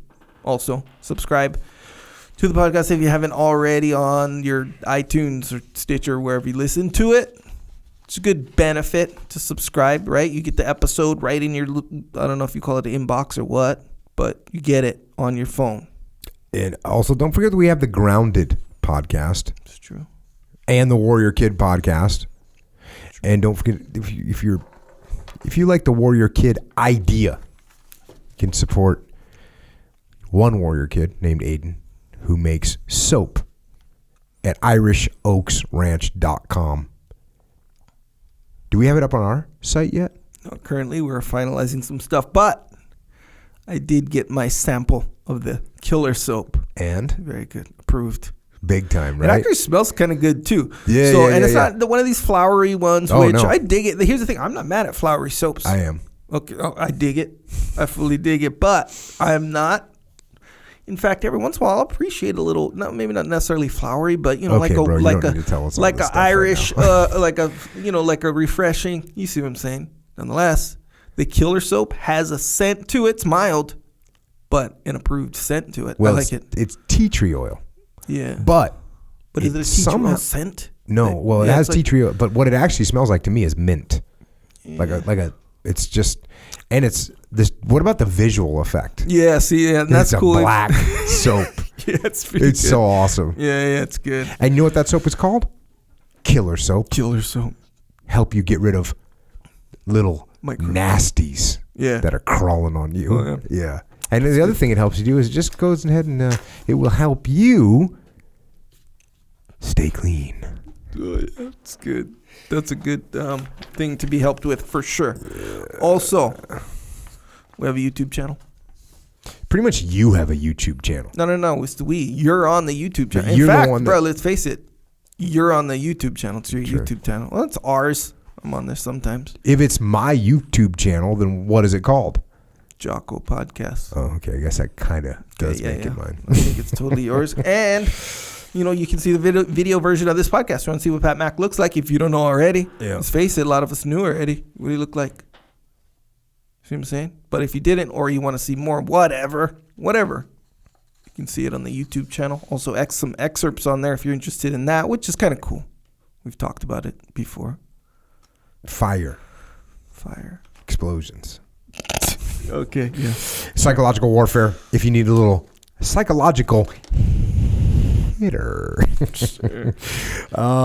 You can check that out on all MP3 platforms. Me giving you a little boost, little psychological spot to get over the moment of weakness. Flipsidecanvas.com, my brother Dakota Meyer. Got all kinds of cool graphical representations of the path. You can check that out if you want to hang up something on your wall that says discipline equals freedom. Or you want to hang up the Warrior Kid Code. You can find it there. Got a bunch of books.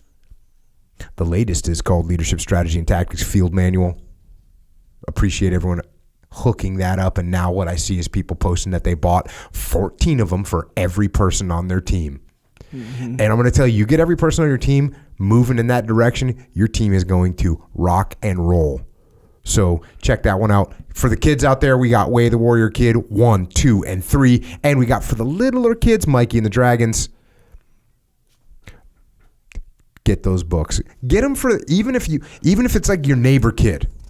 Look, is your life going to be better if your neighbor kid turns out to be a loser, turns out to be a drug addict, turns out to be a non-contributing member of society? Do you want that kid living next door? No. You want a Warrior Kid living next door. Why not get the neighborhood kids on the Warrior Kid path?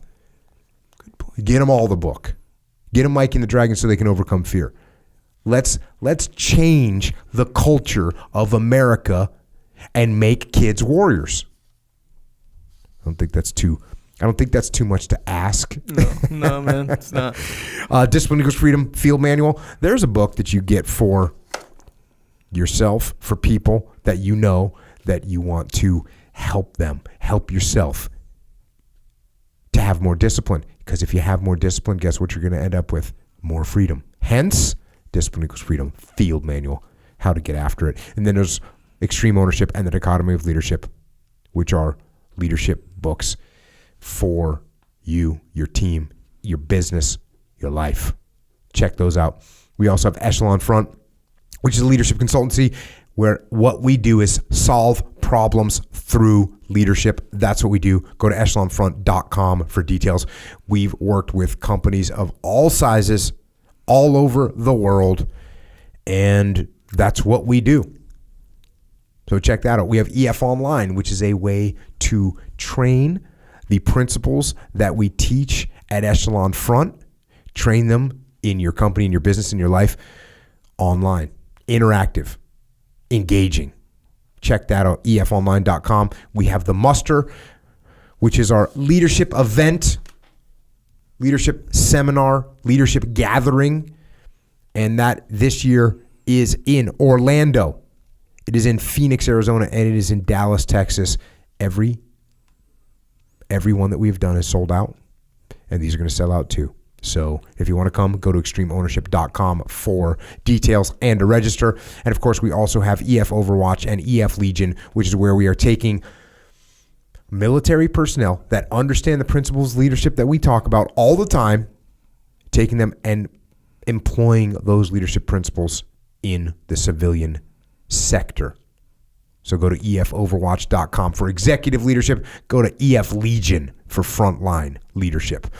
And again, if you want to check out Pat Mack, he has tmaxinc.com.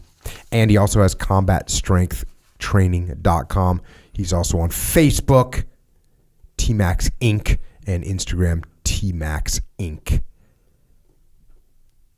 If you want to check out someone that's getting fired up with Blaze Ops, check that out.